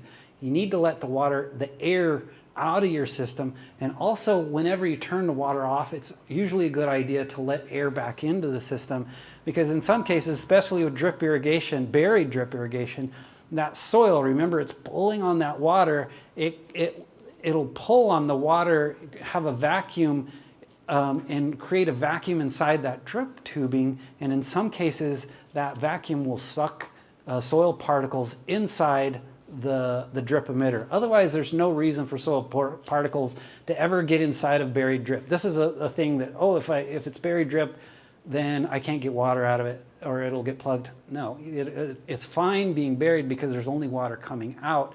But if you create a vacuum on it, sometimes you can suck a particle in. You don't want a vacuum on your system, so you want to let air into it. So all these systems work basically the same way. There's some sort of a ball or a gate or something that floats. And when the water's there, it floats, and it floats it up and it pushes it against the outlet and seals it. But when the water goes away, it pops down and it lets the air back into the system. So it'll let the air out, it'll seal, and then it'll let it back in. So they all work similar to that. So those are called air release or vacuum breakers. You want them usually at the end of the lines, anywhere there's a high spot in the system. You see this is right after those sand media filters. That's a high spot in the system. You want one there. Also, this is a pressure release valve.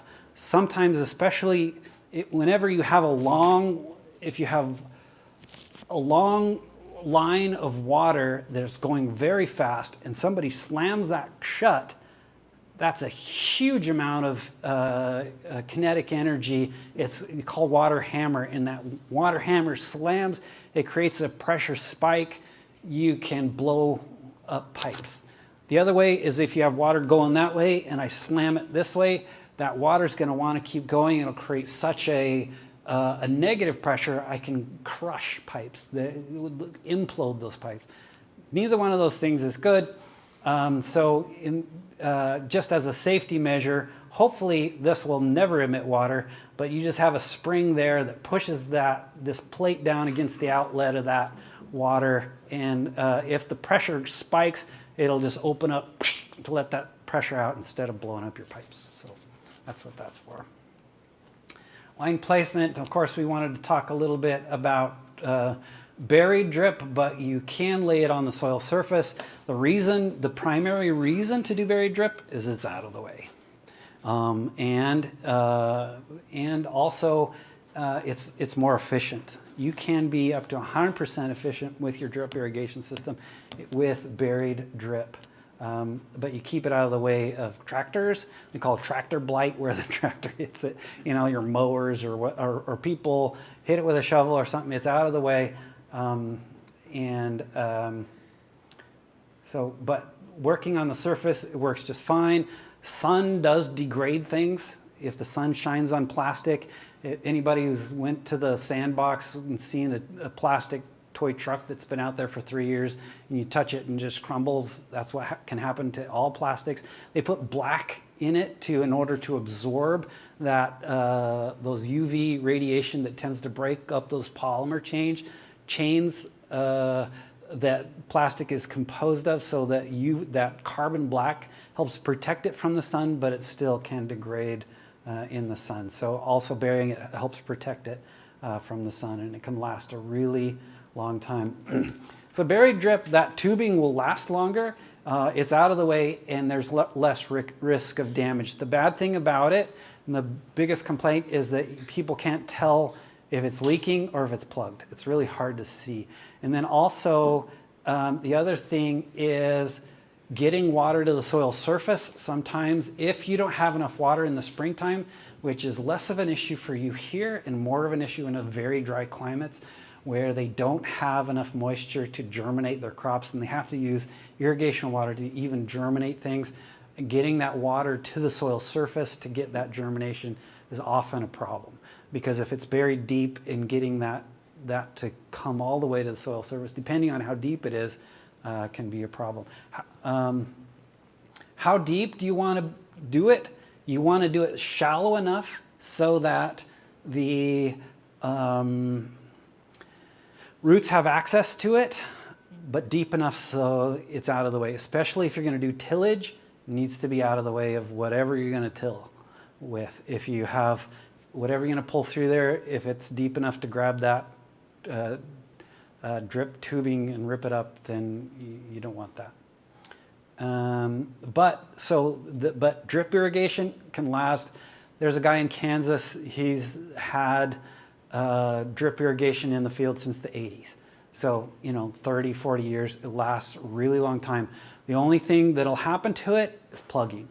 And if you can avoid plugging, and there's lots of things that'll plug it, not only dirt, but also anything that grows in the water, like slime or molds or things, that can end up plugging those emitters. Also, what else was I going to say? What's that? Minerals. Oh yeah, things that precipitate out of the water. Like if you, like calcium and things. As it dries out, you'll have clean water, but the minerals will precipitate out. Sometimes if you're injecting chemicals, that'll cause those things to precipitate out. And so you have to manage the water chemistry carefully over time so that that doesn't happen. And just check things. One of the easiest ways to do the check is, like, let's say I'm going to inject a chemical and I don't know if it's going to cause precipitates or not. I get some of the irrigation water I'm using. Don't use your tap water because it's not the same chemically. use some irrigation water, put it in a clear mason jar, add a little bit of those chemicals, and watch. And if you see flakes form and precipitate out, that's going to be a problem for you. If not, then you're good to inject that chemical. So flow rates, again, you know, that was a great question. We answered that earlier. Slower is better just because it gives it time to move sideways. In fact, a lot of people, we've shown recently that there's benefits to pulsing irrigation which means I run it for an hour, I shut it off for an hour. Instead of running, I'd say I need 6 hours of irrigation to replace my ET that I lost. Instead of running 6 hours and shutting it off, I run it for 1 hour, off for an hour, on for an hour, off for an hour, and then do that for 12 hours. So I'm still getting 6 hours of irrigation, but I'm pulsing it on there. And what that does is it gives it more time for it to move sideways. It'll move sideways further. You'll have more air in the soil as well. We show better yields, honestly, with pulse irrigation. How is it installed? They mentioned they just purchased something like this. This particular one is for installing drip tape, but it's basically a shank, and then there's this tube that comes off of a reel, goes inside of that tube, and then comes out here, and then they just drag it through there, and they're leaving that tube behind in that trench that they dug, and you can install it that way. In this case, we were doing drip tape, and we had problems with it just pulling, so we just stuck a screwdriver in it, and we're doing that. So you can see in this case it was only buried about 6 inches for what we were doing here. We left the ends out because we wanted to set it up for flushing, and then at the top we dug a trench, and then we installed into a buried main line. So flushing, you need to plan on this. You definitely don't want to plug the ends and then just leave them buried. I mean, if your water looks like that, you need to flush a little more often, because even though you have a good filtration system, it'll let little tiny bits of junk get through. And just a good way to get all that stuff out is just to open it up every once in a while and let that all blow on through. So that's the header.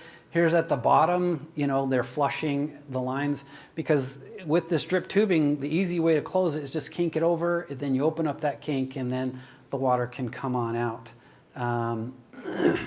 They hold the kink with like this little figure 8, or you can just cut a piece of PVC or use whatever you want to hold that kink.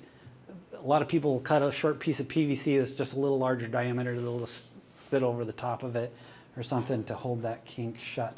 And then they open it. Usually a good way to do this when they're flushing is they'll have one guy and then another guy that's like 20 rows ahead of him, and he's opening it up and he's just sitting there, and then the guy at the end, he'll close that. For everyone that he opens, the guy at the end closes, and they just move across the field, just giving it enough time to run, to blow out all that water out of the system and run out on the ground and keep it clean. In this case, there was, yes ma'am. Yeah, question about the flushing. It would be ideal probably to put vinegar in the field, but if you ever wanted to sanitize it, would that be something that you would do, sanitize it? This is a great question. Sanitizing. She talks about keeping the other stuff out of it. Vinegar or other things inside of the vinegar controls the pH of the water, and that can keep things in solution, and it can also help burn out some of the things. A lot of people will do a lot of things in order to help, primarily by injecting different chemicals. They'll inject chlorine, some sort of an acid, either phosphoric or sulfuric acid or something, to keep the pH down, to keep all the garbage out. And then they also will inject fertilizers. But chlorine, to keep living organisms out of the water, that's a very common thing to inject, as well as some sort of an acid. That's a great point. Especially for large systems that you're going to plan to leave in for a very long time, it helps to think about water chemistry. Is is that like an all the time thing, or is it just little doses of it? Great. So the question is it an all the time thing or just small doses? Both. It depends on some people. Will do a shock treatment, like with chlorine, for example. Let's say I've got some iron bacteria in my water, and this little red stuff. I open it up and I can see that. It's like, this is not good. It's going to plug my emitters eventually. So they'll put kind of a big slug of chlorine till it fills all of the lines, and then shut it off and let it just kind of soak. And then they'll run clean water out just as a way to shock the whole system and kill it that way. And some people will just continually feed just a small amount in every single time. With a living crop? With a living crop is fine, yeah. Chlorine, it's a drop in the bucket in comparison with the microorganisms outside and the oxidation capacity, and it doesn't hurt a living crop, yeah. What are the implications of that for organic systems? So it depends. So the question is about organic systems, and it depends on the rules of or the organic certification process.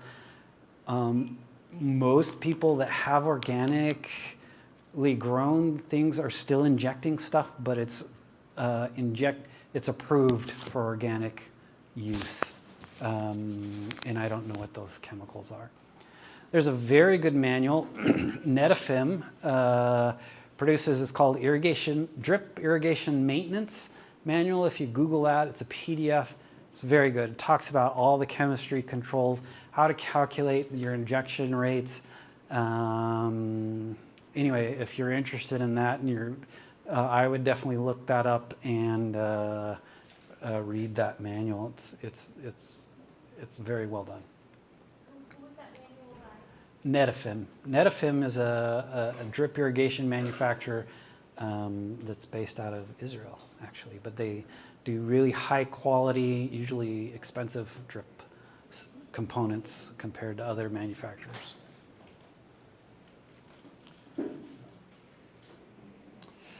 In this case, they had all the ends hooked into a main line, like at the top, so that instead of these things sticking out of the soil, you have just one valve that you open to flush the whole system all at once, which can be a lot easier than going along and opening up each of the systems. But this still allows for buried drip. One thing with buried drip, if you're going to do something like this, and you're going to do field crops over the top of it, you probably want to do something with GPS-driven tractors or something, so you know where that drip tape is. So because you're going to want to plant on top of it, or you're going to choose a row spacing so that the plants are over the top of in relation to where that drip tubing is. And keeping track of it when it's underground, it's not always easy. And you definitely don't want to dig around. I mean, you can, but you don't want to do that every year to figure out where it is. But if you do this, even with perennial crops, they can stay under there for a really, really long time, and it'll be fine. There's those the flush systems. We already talked a lot about this. I wanted to talk I should have talked about this earlier, but there's some other tools, online tools at irrigation.wcu.edu for just simple irrigation schedules. This uses historical average ET, historical average crop water use, and then your soil, and you can enter these, and it says on an average year, you're going to need to, and if you're going to apply an inch at a time, you're going to need to August and once in September or something like it. Just very simplified using historical averages. And if you don't want to track daily weather or use that irrigation scheduling app, this is another way to do it. That's just a little simpler. Or especially in Eastern Washington, where it's designed they get all of their water from the irrigation system. That irrigation system is designed just so that it can barely keep up you know, okay, then turn it on and leave it on like a center pivot, turn it on, leave it on, and then shut it off in the fall for a few days, for about a week, and then turn it back on and you're gonna be good. Don't turn it on until April, the end of April. You know, things like this, we tried to make some of these tools a little bit more simple. Here's it says number of hours on per day required, or on or off per week, just the kind of by month to kind of get you in the ballpark if you're not, to help you get there. So again, this is irrigation.wcu.edu. There's also a Woodruff chart. Basically, the top line is the field capacity, and the bottom line is the MAD, and then as time goes across, that's time, and then anytime there's an irrigation event, let's say I applied 3 inches of water, I would come up, and then I would go across flat, come up, go across flat, come up, and then again doing it that way to try to keep between those two lines. It's another simple way, using historical average crop water use rates for a particular region. You can develop these charts and print them and then use them over and over again. And there's instructions on how to use them if you're confused. But this is another way to do simple irrigation scheduling. Often when the biggest gains in terms of water conservation as well as yield from irrigation management can happen if you just get in the ballpark. And like I said, a lot of people find out, ooh, I'm applying water too much in the spring, and then often July and August, I'm not quite keeping up. You usually, just some of those things, if you can get you a little closer, you're gonna have the biggest wins from water conservation as well as yields by doing something, and this is another way to do that. So we talked about this as well as this. One other thing I wanted to talk about really quickly was I was told that some people were interested in VFDs, variable frequency drive controllers, and so I wanted to talk really briefly about these. So one thing about water and then power and energy. So you use electrical energy and you use electrical power and you turn that into water power. Electrical energy is voltage times current, volts times amps to get power in watts, right? So that's what goes in. Water power coming out is pressure times flow. And so that efficiency is a function of the pump. So if I cut the flow in half, I can cut the amount of power energy that I need in half. If I cut the pressure in half, I can cut the amount of energy or my power bill in half, if all else is being equal in terms of how my pump operates. And we pay for power over time. So kilowatts is power times hours, so kilowatt hours. Centrifugal pumps, of course, they spin by throwing the water to the outside, and it gives it those molecules speed and energy, and they slam into each other and create pressure, and they moves the water through the system.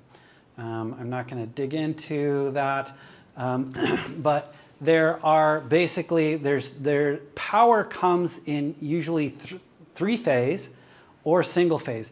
Single phase is actually where you have power is generated in 3 phases, which means that the cycles are offset by 120 degrees, and so they come at different phases out of cycle with each other. So motors, the reason why it's generated in 3 phases is because you have something turning, like a generator from the dam or something. It's turning, and it creates power in 3 phase. Well, if I wanted to turn that power back into something turning like a pump, 3 phase is best because it's very efficient. It can, with a small motor and with a small amount of current, I can create a lot of torque and I can create a lot of energy. So 3 phase, but it means you have to have those 3 lines. That's why power has those 3 lines. 1 is each of those phases. But if you look up, every once in a while, like if you take a power takeoff out of those big gray cans, they'll take only off of 1 line. So that's single phase that goes out to most homes. So single phase power is what most people get to your home. Sometimes if you can get 3 phase, you want it for running pumps, and that's for big pumps usually because of that. But it's going to be more expensive because you're going to have to pay the power company to give you 3 phase. But if you have single phase power, which most people have, then you can turn that single phase into 3 phase with a bunch of capacitors and stuff. Anyway, what that happens because it operates at 60 hertz, 60 cycles per second, that means that the energy going into that pump wants it to spin, and it depends on how that motor is wired. It wants to spin at 1 speed because 60 hertz makes a pump spin at a single speed. So that pump always wants to spin at that set speed regardless. However, I don't always need that much pressure or that much flow, but I can't really turn it down unless I can change the frequency of the power coming in. So we have electronics that will change that variable, that 60 hertz AC power, alternating current power, to DC power like a battery, direct current power, and then change it back to AC power at a different frequency. What this basically means is I can control the frequency that I'm feeding to that pump. So that's called a variable frequency drive controller, a VFD. And what this does, it allows me to spin a motor down. And if I don't need as much pressure, I don't need as much flow, I can use a lot less energy by just making it spin at the pressure and the flow rate that is needed at the time. Okay. You can also use these. You can create so that you can, certain types of these controllers will turn single phase into 3 phase. You just have to set these up. So you can, and this will matter especially if you have big pumps, like really big. So variable frequencies drive. The other thing that they can do is if I turn water on, I turn my pump on, you hear they go boing, because they just want to spin at that speed that they're designed for immediately, and that's really hard for them to do, and it creates a huge power spike that the power company hates, right? Because it's this huge spike of power that goes out there, and then so they have to design their whole system to handle these huge spikes. And they're going to charge you for these huge spikes, but because they have to set it up so that it'll handle that. But if I have a variable frequency drive, instead I can ramp it up slowly. It'll go, and it'll move, it comes up to speed very slowly. It's called a soft start. There's no spike. Power companies love that. And then because of that, they will often give you a reduced, it's called the power charge. They measure the fastest rate that ever gets delivered out to you, and then they give you a power charge based on that, and then they give you an energy charge after that. Depends, every power company operates a little differently. So they do produce heat. They're not 100% efficient in that. A lot of times, especially for the very big ones, that heat has to be vented, which means it has little air things in the side, and so it needs to be able to breathe without being filled up with bugs and dirt and stuff. Power companies, because they like this, a lot of times they'll be like, yeah, you're going to save power. It's going to help us meet our conservation goals. We want a cost share with you. We're going to give you part of the money to buy this. Not only that, it's going to reduce those power spikes at the start. We're going to help. So a lot of times, talk to your utility company. A lot of times they'll help you buy these. And it's very effective, cost effective. if your flows and pressures needed vary widely and for long periods of time.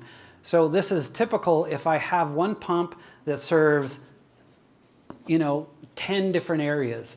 Half the time I'm only running 5 of them, but I need that pump to be sized and big enough to run all 10 of them at once. However, most of the time I'm not running 10. I'm only running 3 to 6 or something of these fields. And in this case, a VFD is for you. However, if you have one pump, one well, it runs one sprinkler system, that's all it ever does. It runs at that set pressure and flow rate, its entire operating system. It's not going to save you money, and it's not going to be worth it for you to pay for that. You want it to be able to respond to these long periods of it using way more energy than it needs to give you more pressure and more flow than you actually want or need. So that's what a VFD is. Call your power company, because they'll send somebody out and help you do the math, and they'll be like, yeah, we definitely want a cost share, or yeah, it's not worth it for you. Are utilities required like a harmonic filter or a line code for installing these? About how much more does that cost? Like, does that add to the cost of the Yeah, so this question is about, so these, because of the way they operate, they feed back some harmonics back onto the lines, and it's complicated that I don't even quite understand, but it, in some cases, especially for very big ones, they require additional electronics that are called a harmonic filter that stop that, and sometimes they don't. Depends on how big it is and what's going on, but they will tell you for sure. Yes, I sir. would assume most of us are on PSE. PSE will not cost share on any of this. They don't care. Oh, really? That's unfortunate. That's unfortunate. I think it's because ag is probably a minority of their customer base. Yeah, that's bad. Bonneville Power, which is they probably buy their power from, will give them the money for these rebates but they have to have somebody on staff that will administer these, and that's not worth it for them, so they don't. So that sucks. Sorry. Yeah, but it still might be worth doing if you have those big differences.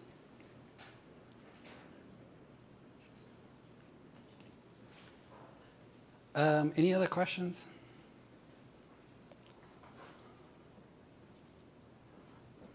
Okay, I think I'm turning the time over to Dale.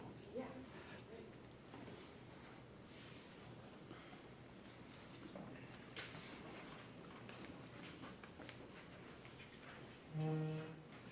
I'm Dale Maris.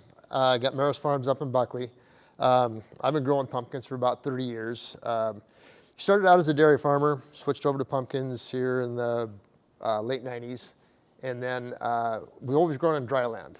And then about 5 years ago, I acquired a piece of ground that had irrigation rights available to it. Long story short, I was able to use municipal water, which is super expensive, so I had to come up with a real efficient way to do it. So I went with surface drip tape, or shallow surface drip tape, about 5 years ago, and worked great. Still pretty expensive to do, but had to pull it up every year. It's expensive to put in, expensive to take out, it's messy, it's hard, miserable. And then, like everybody, I go down the YouTube rabbit hole of, is there a better way to do this? Then I started finding more about this subsurface drip irrigation. NetFim's got some great videos on YouTube where it is used at, what it's used for, the advantages, disadvantages of it. And the more I got into it, I talked to Ali about it, Renee, and then, yeah, there is something to work on it. So there's cost share on it. With surface drip, I don't know how many of you do or don't use it.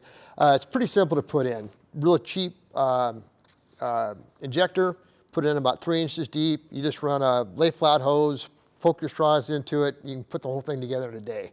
Plug the ends off. Flush valves they're important, but they're not that important because you throw it away at the end of the year. so you don't have to worry that much about it. But you got to do it. So the more I was reading on this, these guys are putting it in. They're doing thousands of acres in the Midwest, and it's for both corn and soy and alfalfa on it. And it's like, God, this just might work. And started getting into it. It's like, yeah, we did it. So we put in 40 acres last year. And so I went from shallow drip down to deep drip. I injected it in right at 12 inches. Because I was kind of torn between, I don't want to put it down too deep where I'm wasting water and the stuff can't get to it, but I didn't want it so shallow that I was going to hit it every time I spin a tire on the tractor. So I picked 12, and that's about where our hard pan is. I'm just scraping into the hard pan at 12 inches on it. So I thought, okay, we'll do it. A few of the things that, by going from, because I never did the overhead, so I never had to deal with that joy on it. But one of the things I noticed going from surface drip to deep drip is, you get that sterile seed bed after you plant. You got all your weeds taken care of, there's nothing growing. The surface never gets wet, so you never have to worry about your weeds germinating after you've got your weed clean. Whereas if you're doing overhead or even with surface, the surface gets wet, those seeds that weren't germinated earlier pop back up on you, which was kind of a pain. With this, it never does that. If you see water on the surface, you've got a leak. Little thing about leaks, you will get them. The injector, when it was first purchased, when you get drip tape, it will come on a roll either counterclockwise or clockwise rotation, how it's wound. The way that the injector is set up, you can change it either way, but don't try to do counterclockwise in a clockwise configuration. Because what happens is the drip tape would hang up on the rollers going into the ground, and it'd chatter. Well, it would just chew a little hole in the side of the tape, and I didn't think that much of it when I was putting it in. It's it's tough, it'll be fine. I had hundreds of leaks, so I'm really good at fixing leaks. So if you ever put this in and you got to fix the leak, I'll save you the trouble. Do it with the water on. You'll get wet, but it's easy to do that way. Another big advantage to it is I grow pumpkins, so powdery mildew is kind of a big deal. So if your surface is wet, you're going to have more powdery mildew, or if your foliage is wet. In this case, your foliage is never wet. So everything is dry the whole time except for the roots that are wet. Another big advantage to it is labor savings. Not to point fingers, but I see guys out moving hand lines, and I think that is a fortune in labor to do that. With these, I've set my control valves up. They're electric, so I can, when I get rich and famous, be able to convert everything over so I can do it with my cell phone. As it is now, when I want to change zones, it's literally one here, one there, and I'm done. Everything is, that's all labor is to it. There's no pipes to be moved, nothing like that. That has been a really big advantage to it. Trying to not repeat what's already been gone over on it. So yeah, in the Midwest, a lot of guys will go down as deep as 16 inches on it. They do it primarily for frost protection because it won't freeze that deep. It kind of depends on what you're using it for. The deeper it is, the harder you're going to have getting germination because you're really going to have to bring the water up. With subsurface drip, the water will go up twice as fast as it'll go down. So if you put it at 12 inches, by the time it hits the surface, it's only gone down 6. So it's really usable, unless you're in sand. I mean, if you're in sand, I guess all bets are off. But it will go out about twice as fast as it will go up. So you get this real nice pattern that, I mean, there'll be small voids that won't get wet if it's done ideally, but not much. So the roots will be able to get to everything it is. For the corn in the Midwest, they'll put it in at 60-inch centers. So your corn's at 30-inch centers, so each row shares a tape, basically. I put it at 40-inch, so it's kind of universal for most crops. One of the big advantages I saw to it is with pumpkins, I like to do a long rotation, 3 to 4 years between it. Well, by having it installed, I just grow grass on it the rest of the year for hay. Well, you can't afford to put in, drip tape for hay, but if it's already there, it's already established, it's already paid for, then you can use it for multiple crops. Even though it may not justify that crop, it's already there, it's already usable in doing so. And like you were saying, that one guy in Kansas, he's at 30 years now and still not having any problem. But the filtration is the big deal. So I've been using municipal water now until I can get my system sized up enough to be able to justify a sand filter and put an outlet into it. But yeah, you've got to have really clean water. Other parts of the country where they got gophers will eat the bejesus out of it. They'll go down and just tunnel along where it's at and just chew it. You'll have hundreds of feet of it. Over here, at least where I'm at, all they have is moles. They don't do anything. So that basically checks off a huge box of the downside for doing subsurface drip on it. Another thing that I found is really an advantage to it, by being down that deep, especially if you're maybe a little bit limited in your gallons per minute you have available, you can start water it a little bit earlier. So you can start, like he was talking about the box that you put water into, you've got a much deeper box that you can do it to. So maybe before you really need to irrigate, you can start banking it up. So as your plant's growing, you're filling up that reservoir while the roots are going down. Then when it gets hot in July and you don't have enough water, you've got a little bit there that you wouldn't have had otherwise if you were just putting it on the surface. Also, when you put it on the surface, by the time you get it to go down 12 inches, you got mud on top. It's in this case, you don't lose anything through evaporation. The top stays really clean, and yet you get more capacity just with the dirt that you've already got available to it. With the tensionometers, we used them last year. They're really a pain, I'll be honest with you, but you got to use them you just correlate it. You use them and you watch the plant, and what I would do is I would have two on the top and the bottom of two different fields that I had, and so you measure them, and so much like a dipstick, as you bring the water up, and as the plant uses it, the water drops. So you got one at 6 inches, and as soon as that one starts to go up, you know about what the water level is. Then you got one at 12, and as it's going down, you'll start to see the crop start to wilt. So it's okay, I need between the 6-inch tensionometer and the 12-inch tensionometer, that's about the capacity I need to keep filled on. So you've got this kind of a reservoir that you can play with, and it's pretty forgiving. You can't replenish it super quick, because I would run 24 hours at a time every 5 days, and that was kind of my sweet spot for pumpkins, what I was doing it with. And I would do my system, I set it for my minimum water flow, which is 250 GPM.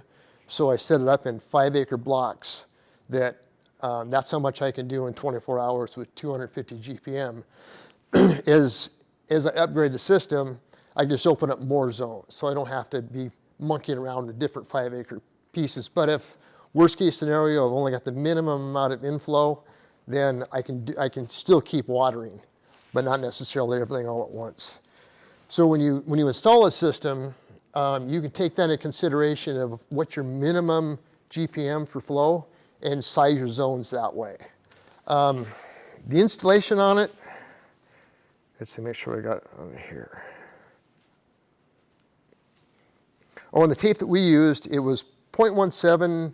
I used Netafim tape, and I used the 13 mil. That's what I used Aquatech out of Pasco to design the system. And we can do 1,000-foot runs with that. I think it's 1 1/8" tape, so it's pretty good sized tape.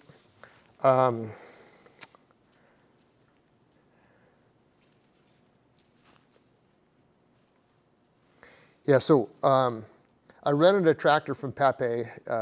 Jeremy Wicks sent me up with that, and it had the auto steer on it. So really, really simple system to use, very handy. But the injector will take a minimum 150 horsepower. So this is not something you can hook on with a small tractor and do it. It's a grunt. Also, before you do it, I bought a paraplow, and I plowed down 16 inches to loosen all the ground before you do it, because it's a pull. It really is. If the ground's not soft before you do it, I did it early spring, so when the ground was still wet, and I was able to pull it. But if you were to try to go out in August and rip this thing through, I don't know if you could do it with a 150 horse tractor. I don't know if the machine itself could pull through compact ground without ripping it first. So that's one thing to keep in mind when you're doing it. And yeah, don't try to do it in August. Do it for the spring or the fall months when it's a little bit easier to do. Yeah, one of the downside to it, besides the clean water and the gophers, is, damn this thing, coyotes. The control valves, they're Nelson control valves, and they've got little spaghetti tubes that balance the pressure out on them. And they're just 1/4-inch tubes. The coyotes chew the shit out of them. I mean, it was the damnedest thing. I go out there and the valves are just vandalized to beat hell, and I called them up, yeah, it's coyotes. So you got to protect your valves after you get your system installed, because otherwise they will rip I got to replumb them all this year. I mean, they're not ruined, but I got to fix them on them. Just one thing that I learned from that. On the maintenance on it, like we were saying, chlorine is a big thing to keep that out, because they will grow into it somewhat. And the sulfuric acid, I mean, I don't know how this works out with the organic guys, but you got to stay on top of it. You don't want to neglect this system and then try to salvage it at the end. It's something you got to keep working on. I used municipal water last year, which is already chlorinated and filtered and all that. So I paid a fortune to be stupid on it for that. But as I upgrade the system, I'll have to do the sand filter and also have the injector system to be able to put the chemicals in to maintain the system on it. Chemigation is one I haven't done. I'm really looking forward to, because then you're not losing anything. You're putting it exactly where you want it, exactly how much, exactly when you need it. So if you want to do a side dress, you don't got to fire the tractor up and do that. You just turn the valve, put on how much you need, do the calculation, and you get exactly what you want. Yeah, if you've got a big roll in the hill, the pressure compensating emitters really do a good job. They're just two types. They're about the same price. It doesn't cost a whole lot more to do it, but it does help out. One thing I noticed going from surface drip to deep drip is your flush manifolds at the end kind of help balance the system out, because the water goes down, hits that flush manifold, and then so it's like it's tied together at both ends. So if, say, worst case scenario, you got a break in one of the lines and the water's not going through it, well, it will backfeed it up from the downstream side, so the whole field's getting done. The leaks, if it's in a grass field, you'll never find them. I mean, you'll find a puddle, but you won't be able to figure out where it is. In a tilled field, it shows up like a red flag. They're really easy to find. It's a wet spot. You dig down, you know exactly where a leak is. It's pretty easy. So, 12 inches isn't that deep of a hole to dig. Rocky ground, that would be a challenge. It really would. If you got Donningers, this is going to give you problems. But if your ground's clean, not a whole lot of rocks to it, it should go pretty smooth. What else we got on this? Oh, if you're curious, go to YouTube, go to the NetFMs, because they explain it in great detail of how it is. To put it in, it is very labor intensive. I mean, besides the design, putting the tape in is a cakewalk. I mean, that goes in super quick, super easy. But all your flush zones and your header pipes, so you've got your mains, your sub mains, all your flush pipes on it. And you got flush valves on your sub mains as well, which works really good, because the sub mains and the drain manifold kind of work as a settling thing. So if you do have any sediment in your water, it'll go through and kind of drop into those two pipes, and you can flush those out without having to put everything right through your drip tape. So it's it buys you a little bit of time. It's not going to solve anything, but it does give you some room. So if you do have some sand, there's a chance that it may settle out into that before going into it.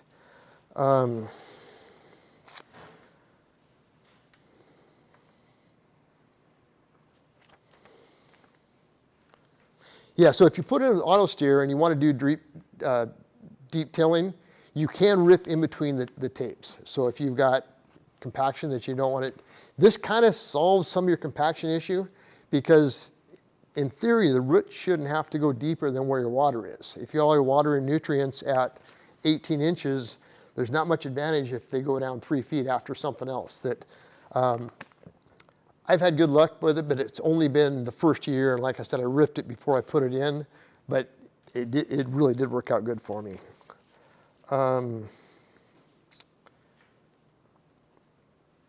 One thing that I did notice is I've got 1,000-foot runs, and you turn it on, you think, oh, the whole field's getting watered. No, it'll take a couple hours to go from one end of the field to the other.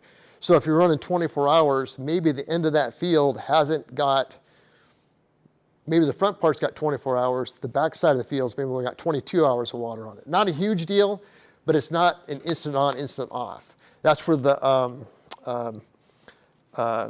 tensionometers, you put them on both ends of the field, and you can kind of compare which part of the field's getting the most water on it. So you kind of work with it. And all those are is just kind of set you a baseline, because once you just look at the plant, look at the tensionometers, and you know about where they're at, you don't really even need to use those anymore, because you can tell by how your plant's growing on it.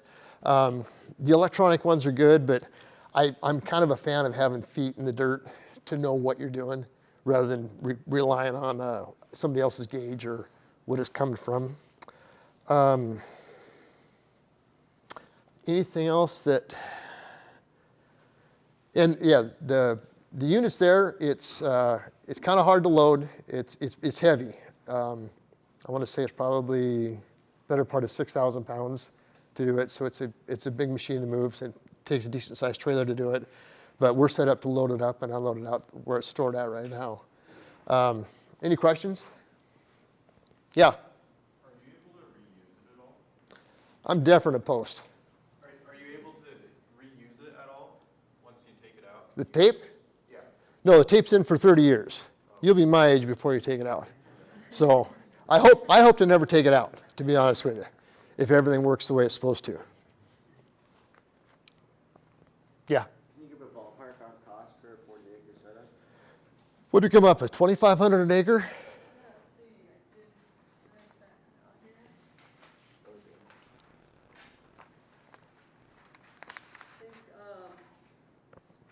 With the labor to do the trenching, it would be probably about 3,700 an acre.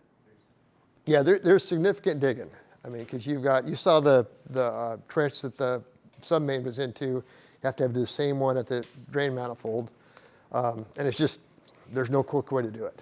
And like I said, it's a lot more labor to put it in the first time, but you only do it once every 30 years. So it softens the blow when you're, after you do it 2 years in a row, pulling up tape, you think, God, there's got to be a better way. Yeah. Are you direct seeding and is 12 inches? What's that? Are you direct seeding? Yes. Yeah. And so you don't have to do any irrigation in the beginning, or you're planting it early enough that there's enough moisture in the soil to... This last year I did plant, and it was a dry spring, so I did have a little bit of problem with germination that I've never had before, ever.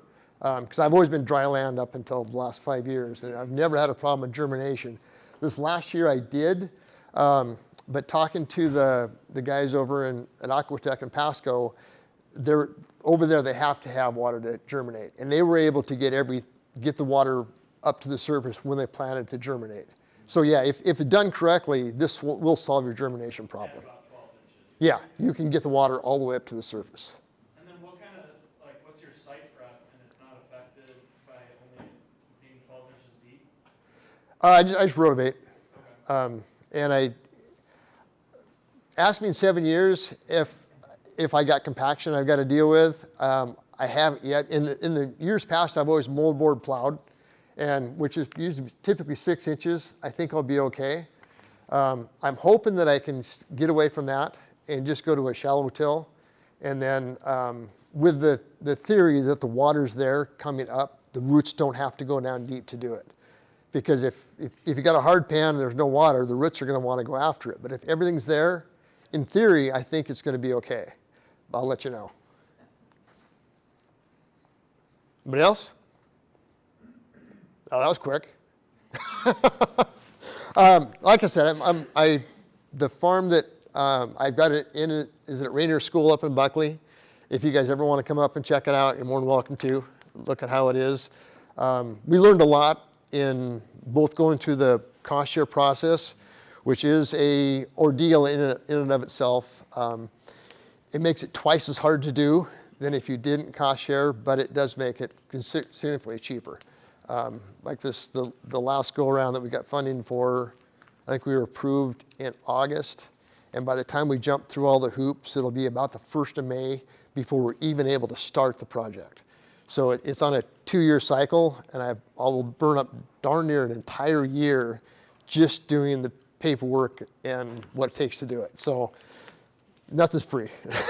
no cheap lunch. Is that with NRCS or with Pierce? Pierce. With Pierce? Yeah. Yeah, there's significant expectations to get this thing started. I think it's worth it. It's just frustratingly slow. Yeah. Did you break it up into zones, or is it all on at once? Or? I've got a main that feeds everything, and then my sub-main, I've got it broken up into 5-acre fields, which is what 250 gallons per minute will do in 24 hours. That will give me enough to be able to do it. It's really important to get a designer that knows what your crop you're growing, what your capacities are in terms of flow rates, and then he can design it based on that. Because if you've got 2,000 gallons a minute and you want to do the whole field, that's a pretty easy design. In my case, where I had my minimum is 250, it was kind of complicated to get that whole thing to work. I go from 250 into a reservoir and then out. So as long as the reservoir is full, I'm in great shape. I can do 1,000 gallons a minute. But when the reservoir is empty and my inflow is 250 a minute, then that's what I've got to be sized to be able to do. Otherwise, if it was just wide open, I wouldn't be able to do these multiple smaller zones. Yeah. So can you talk about your yield based on, like, comparing dry land to this, running irrigation? What sort of differences did you see? I would say almost tenfold. Tenfold might be a bit much. Triple would be underestimating it, especially if you got a dry year. Because in the same field before it's a long story, but before I had water available, I had pumpkins this big and not very many of them. Last year I threw away thousands of them this size, on a lot less acres. So irrigation does pay, and I'm cheap. Yeah. Do you think with irrigating 24 hours at a time that you're overfilling your bucket, so to speak? Well, I got that hard pan down there, so it doesn't really want to go down that fast. And I think when you overfill your bucket, you will see puddles on top. I think if you were to leave this thing on and let it run for a week, I think you would get everything wet, but it's kind of a waste of time and money to do it. And like I said, it's very forgiving that way, because if you know that your plant's small and your water requirements aren't that high, but you know you don't have maybe not that much water, you can start filling that bucket up earlier. So if you can get it up, because when you first plant, your roots are only down 2-3 inches. But if you get the water up there, they'll chase that water back down. So you got more capacity, I guess, in the soil to do it. Yeah. So one of the things that, because I've sort of been surfing while we've been going, is weed management. So how much do you notice it impacting the weed burden associated with? Well, like I said, I never did surface irrigation, which is where a lot of your germination for your weeds are going to come in at. With this, the surface never gets wet. So if you've got pigweed seeds 1/2 inch down and your water's 2 inches down, those pigweed seeds are just going to sit there dormant. They're not going to be in a way. So it worked really, really good. And I found this out also with shallow drip. Because shallow drip, some of the top will get wet, but not that much. One thing that I will say that when I was doing shallow drip, I'd put it on every row of pumpkins, and I'm at a 57-inch spacing on it. But now I'm at a 40-inch spacing. Well, I'm basically using twice as much water now because I got twice as many tubes going in there. So you will use more water, but by doing so, you're just filling up the bucket. So you've got more capacity to it. So, but my water bill was bigger this year than it was last year on surface drip.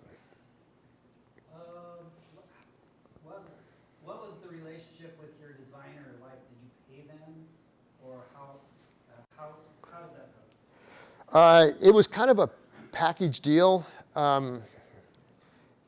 I'd worked, this is who had got they helped me set up the shallow drip. And so I've been working with them for 2 or 3 years, and I knew that they were honest and, they were good at what they did.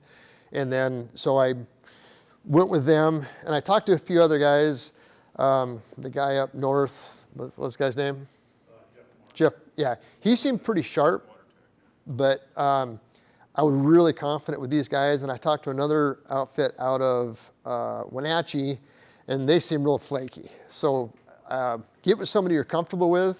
I would definitely recommend Aquatech out of Pasco to do the system. But if you buy all your stuff from them, they did the work. I assumed it would just build into the cost of the materials is how it was paid for, but they did spend a lot of work in doing it. Anybody else? Okay, well, thank you. Awesome. Good deal. You ready? Okay, we're just going to go over the NRCS programs really quick. The process for applying can also be pretty in-depth, like Dale was saying, with PCD. So this is going to be a brief overview. If you guys set up site visits or anything like that, we can go more into depth with the process. But basically, it's a Natural Resources Conservation Service is an agency within the U.S. Department of Ag. Our agency is unique in that it's completely voluntary and non-regulatory. If there are any regulations that come up, the extent of that is that we just can't offer financial assistance anymore. But you all can continue operating however you normally do. We do also have service centers in every county. So no matter where you came from, you should be able to find a local service center to help you and to get a planner out to your farm. So basically the first step is our sister agency, the Farm Service Agency. You have to meet with them and set up farm records. That's a whole slew of forms in and of itself, a little bit of a process, but that's the first hurdle. Then we have an application. That one's much more straightforward. It's just a 3-page paper with your basic information, what you farm, if you're organic, contact information. Next, we would do a site visit, just kind of walk and talk, learn about your goals and objectives. For the engineering aspect of it, for the irrigation, we would have the engineer come out and talk to you about the aspects of that. The funding is competitive, and so we would get your whole application together, assess it, rank it, and then the applications just get from the highest ranking score down until our fund pools run out of money. So it is competitive, and you're not guaranteed funding. From that point on, our engineers would give you designs that you'd have to follow, and then you just install the irrigation systems to those designs. They would be geared towards your specific operation. Once you get the irrigation system installed to the designs, then we would come out, certify it, and you would get your incentive payment after the fact. So just something to keep in mind, you do have to front the costs. Sometimes you could be eligible for advance payments, and that's something we could talk about during our site visit if you're eligible for those things. Just some things to know, our funding is tied to resource concerns, which is just some NRCS jargon. Basically, we need to prove that the irrigation system we're installing is going to increase water use efficiency and or plant productivity and health. You'll also be given payment estimates before you sign any contract documents. They're incentive payments, so they probably won't cover the full cost of installation. So those payment estimates are just to help you figure out if it's financially feasible with the financial assistance that we can give you to go ahead and move forward. You're not obligated to anything until you sign a contract, so if the cost estimate doesn't work out for you, you can withdraw your application. Again, the engineer will give you the designs and specifications. You review those and sign them before you're obligated to install them the way they are. And the payments are made after we certify that the system was installed according to specs. So the program that you would be applying to is the Environmental Quality Incentives Program, or EQIP. You can do a lot more with equip beyond irrigation, cover crops, wildlife habitat, can work on forest, pasture, cropland, farmsteads as well.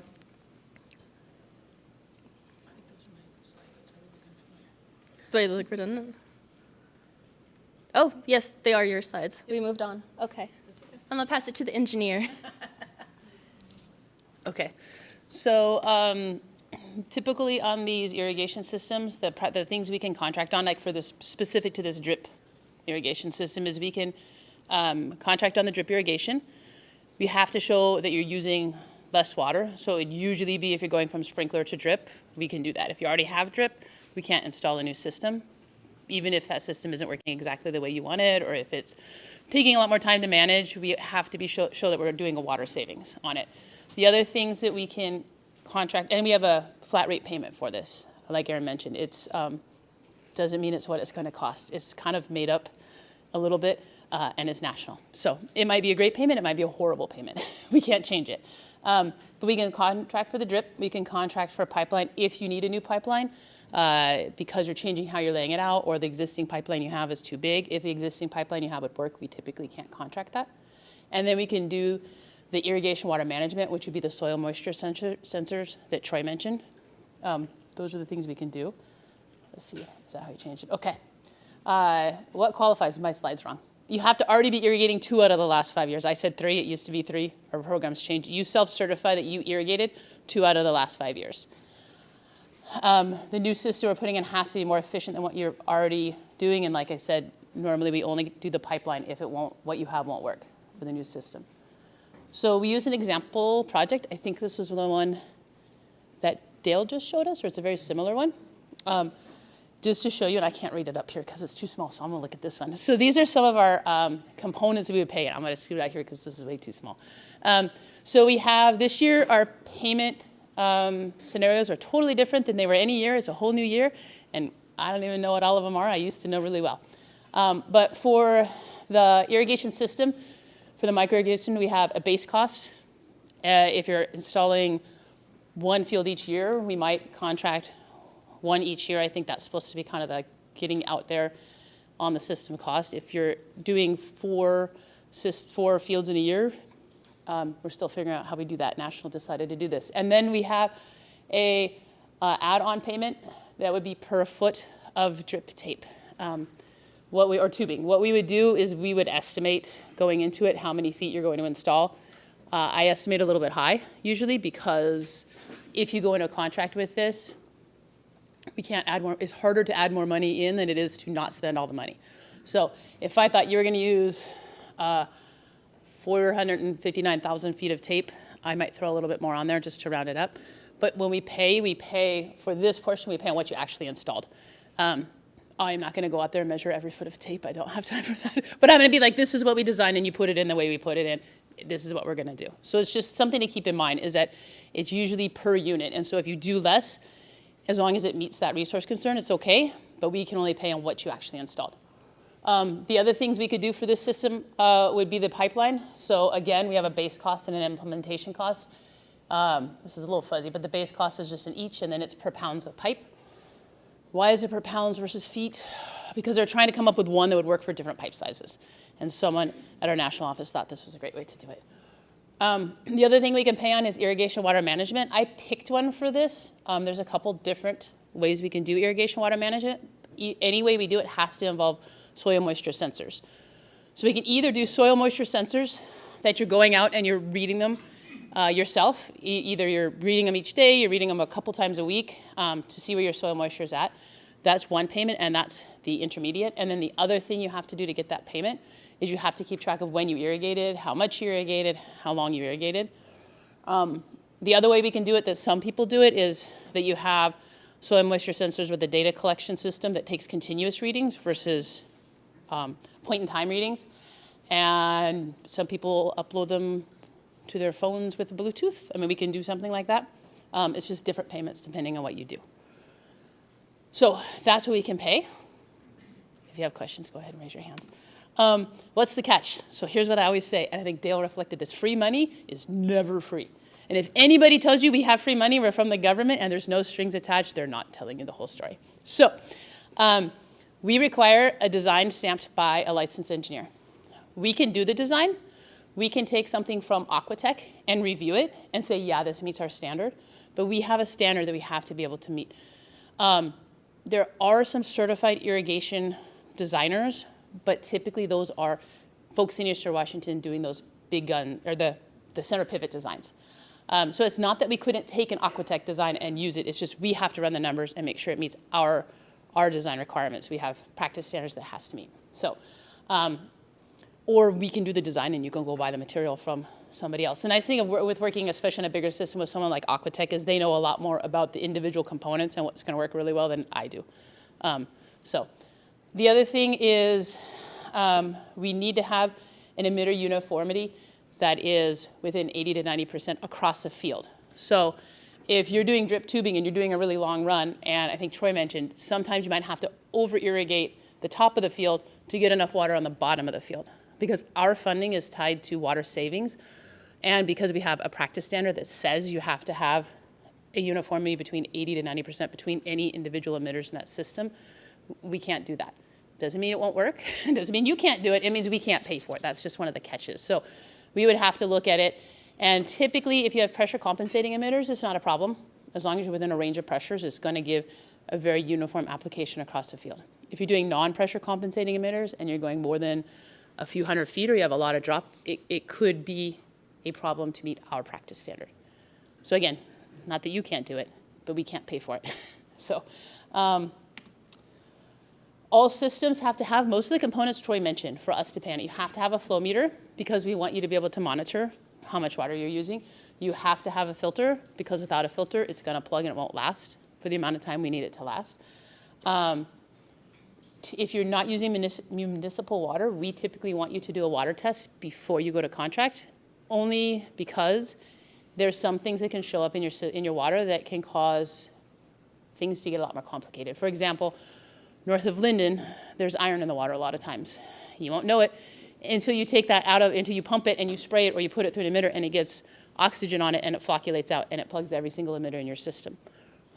There's other things that can just cause your system to plug. So we need to have a water test so we can look at it, because if we wait till after contracting and then I come back and say, by the way, you have iron and you got to put in a giant pond and aerate it, that might make everybody very unhappy. So we just want to make sure we know that ahead of time. Also, if you're using a well, we need to make sure you have a water right. And if you don't have a water right on that well, we need to be operating within what the DOE will let you operate within for an exempted well. I'm not saying that we're going to tell if you're irrigating without a water right. I'm just saying we can't cost share on it. So what else? I think that was the end of my slides. The ones I didn't mention, again, irrigation water management. We can contract for that. You just have to put in moisture sensors. You have to write down when you irrigated, how long you irrigated for, a guess on how much you applied. If you do all that and you come back for payment and you didn't write down everything exactly right, we're not going to say that we're not going to pay you. We're really just looking to encourage that you're record keeping. The other thing I didn't have on here that we can pay for that was mentioned was variable frequency drives. If the system we're putting in would work better with a variable frequency drive, we can do it. So if you're sprinkling with pop-up sprinklers or a big gun right now, and you go to a drip and you want to be able to put in one pump, and either you have an existing pump or you want to buy one pump and you want to be able to irrigate that 1 5-acre field or 5 5-acre fields, we can pay for the variable frequency drive to help do that. And that was all the slides I had, unless there's oh, and there is a payment schedule here. It's very confusing. If you want to look at it, that's okay. But if you come in, we'll do a payment estimator for you. The one thing to keep in mind is this was pulled off of the public page, and it may not be the most up-to-date. Our national office released them all on a public site and then came back to us and said, oh, no, don't use those. We don't think those are all right. Now, maybe they're fine. I don't know which ones are wrong and which ones weren't. So just take it with, if you're looking at this, take it with a grain of salt. Any questions? Yes. So in general, how long is your timeline if you wanted to do something like this? That is a great question. So first you have to put in an application, and we have an application cutoff period where we look at ranking for a particular year. So I don't know if this year, I think this year's already cut off. So if you put in an application today, we wouldn't be looking at it until our next funding cycle, which would be around January of next year. So that's one hang up on the timeline. The other thing is, if you get a contract, we have, because it's federal money and free money is never free, we have to have a design, we have to have cultural resources clearance, which our cultural resources person is amazing and does it really fast, but it's a process that has to be gone through. And we have to have that contract in place before you start anything. So in general, you want to look at a year or two out. If you had applied 3 months ago and you were in the system and you got funded for this year, by the time you get funded, it's probably going to be, and we get the design approved and the cultural resources clearance, it's probably going to be too late to put it in 2026. You're probably looking at 2027. So it's the speed of government. It's just kind of what we have to do. Yes? So if somebody's already in the system because they've applied for another NRCS program, they don't have to go through that initial application. They don't have to go through the FSA part of it again. That's correct. The only form that you need to resubmit every year is the AGI, and that's just because we have to make sure you didn't become a millionaire between last year and this year. But yeah, that's the only one that needs to be refiled every year. If you're applying as an entity, then you need an AGI for the entity and then for each member. But that's, yeah, and you would know that if you have a farm number. Like if you have a farm and track number, or if you've applied to any USDA programs, FSA has a whole slew of them as well, then you already have farm records. Farm records make you eligible for any USDA programs. Yes, sir? Do you have a local contact for the Farm Service Agency? Yes. Because I went to their office, it looked like it's not an office no more that day I went. Yeah, they kicked us out. So Puyallup is I said every county has a service center. We are trying to get another service center for Pierce County. So I'm the main planner of Pierce County. FSA and NRCS were co-housed. So right now, NRCS is on telework, and all of the FSA employees got booted over to Chehalis. So the point of contact is still William and Kevin, and you can make an appointment to see them in Chehalis, or you can make an appointment for a phone call, communicate over email. I don't know if you have a mailing list, but we can get you the phone numbers and emails for myself and the FSA point of contacts sent out. So we can do that, but yeah. So the office in Puyallup is no longer open? No, sir. We were even temporarily housed with PCD, but then that also fell through. So It will be open eventually. when they get a new lease. What now? It's not closed permanently, it's just a lease issue. we just don't have like a physical office. Yeah. They'll eventually get a new office and there'll be an office here. Well, if you talk to the people from FSA, can you tell them to put something on the door to let people know that office is no longer active? Yeah, and you know what? I don't Because think they even changed. They put for you to put your name and number on They the still door. have that up. Yes. I can actually go So by I there put this my name and afternoon. number there, but I no can one I can go by contacted there me. and I'll take care of that for you. Yeah. And I also told my supervisor, I think Google even still says that we're located there. I also told her that they need to change that. I don't know that they have. So spread the word. They're hoping to but they're looking at an office space in Tacoma actually, so we might actually potentially get moved to Tacoma, near the Dome, and we're hoping in the next 2 or 3 months to have a lease. But yeah. All the other counties, though, should have their own service centers. I think we might have been the only ones on the west side to get caught up in that. Our lease got put on the Doge list, and it didn't get taken off soon enough, so we're just caught in limbo for now. But I can come out to I can come meet you on your site, and we can work it out that way. The technical assistance is always available to you all, so it's part of my job to come out and talk to you. It doesn't matter if you apply, or if you just need to ask questions. If I end up pointing you in another direction, maybe one of our state agencies is a better fit. All of the natural resource agencies have a lot of resources. WSU Extension has classes and things, so normally there's a resource that works for people, even if it's not us. So yeah, worst comes to worst, just invite me out to your farm and we'll go from there.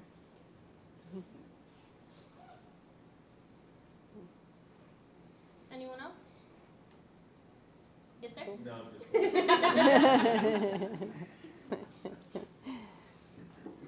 Great. Well, if there's no more questions for NRCS, I'll just highlight a few PCD financial assistance opportunities.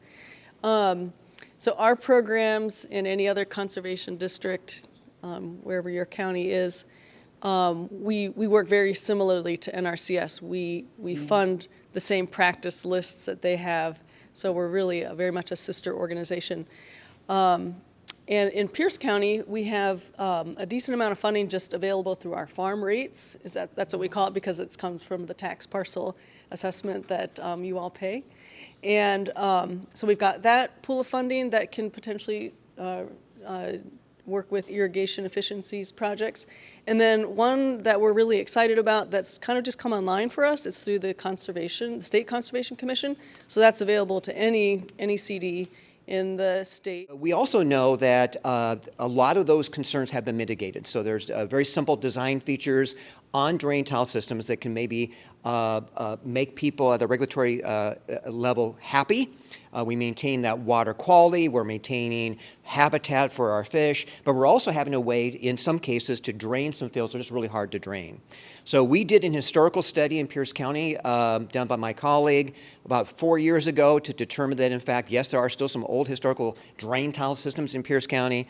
What we're looking at, once again, working with Troy, is the possibility of just having a study in Pierce County, as we call a proof of concept, where we just give our local region on a farm, not necessarily a research facility, an opportunity to actually see how that might work here. Can we address concerns about that type of old technology moving forward? So once again, drain tiles are just one of many potential tools that can be used. We think it's worth looking at again and not just moving aside.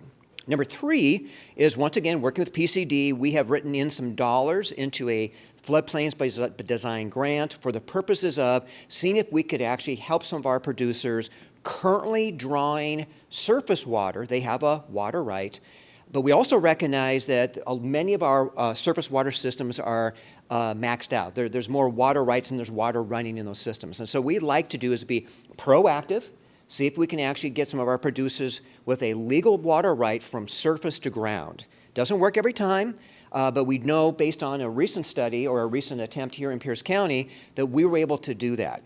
A lot of it is just having the right people in place, and it's a expensive but not prohibitive process. And so we would like to, and we're going to advocate for in a round of funding to go ahead and have some dollars set aside for that very purpose. Try to get some of our producers the ability to move to a groundwater system. They have that water right. We're then allowing surface water to provide all the major benefits that we want for surface water, especially in our longer, hotter growing seasons. So that's it. Thank you very much, and I'm going to go back to Allie. Great. So that wraps up our formal program.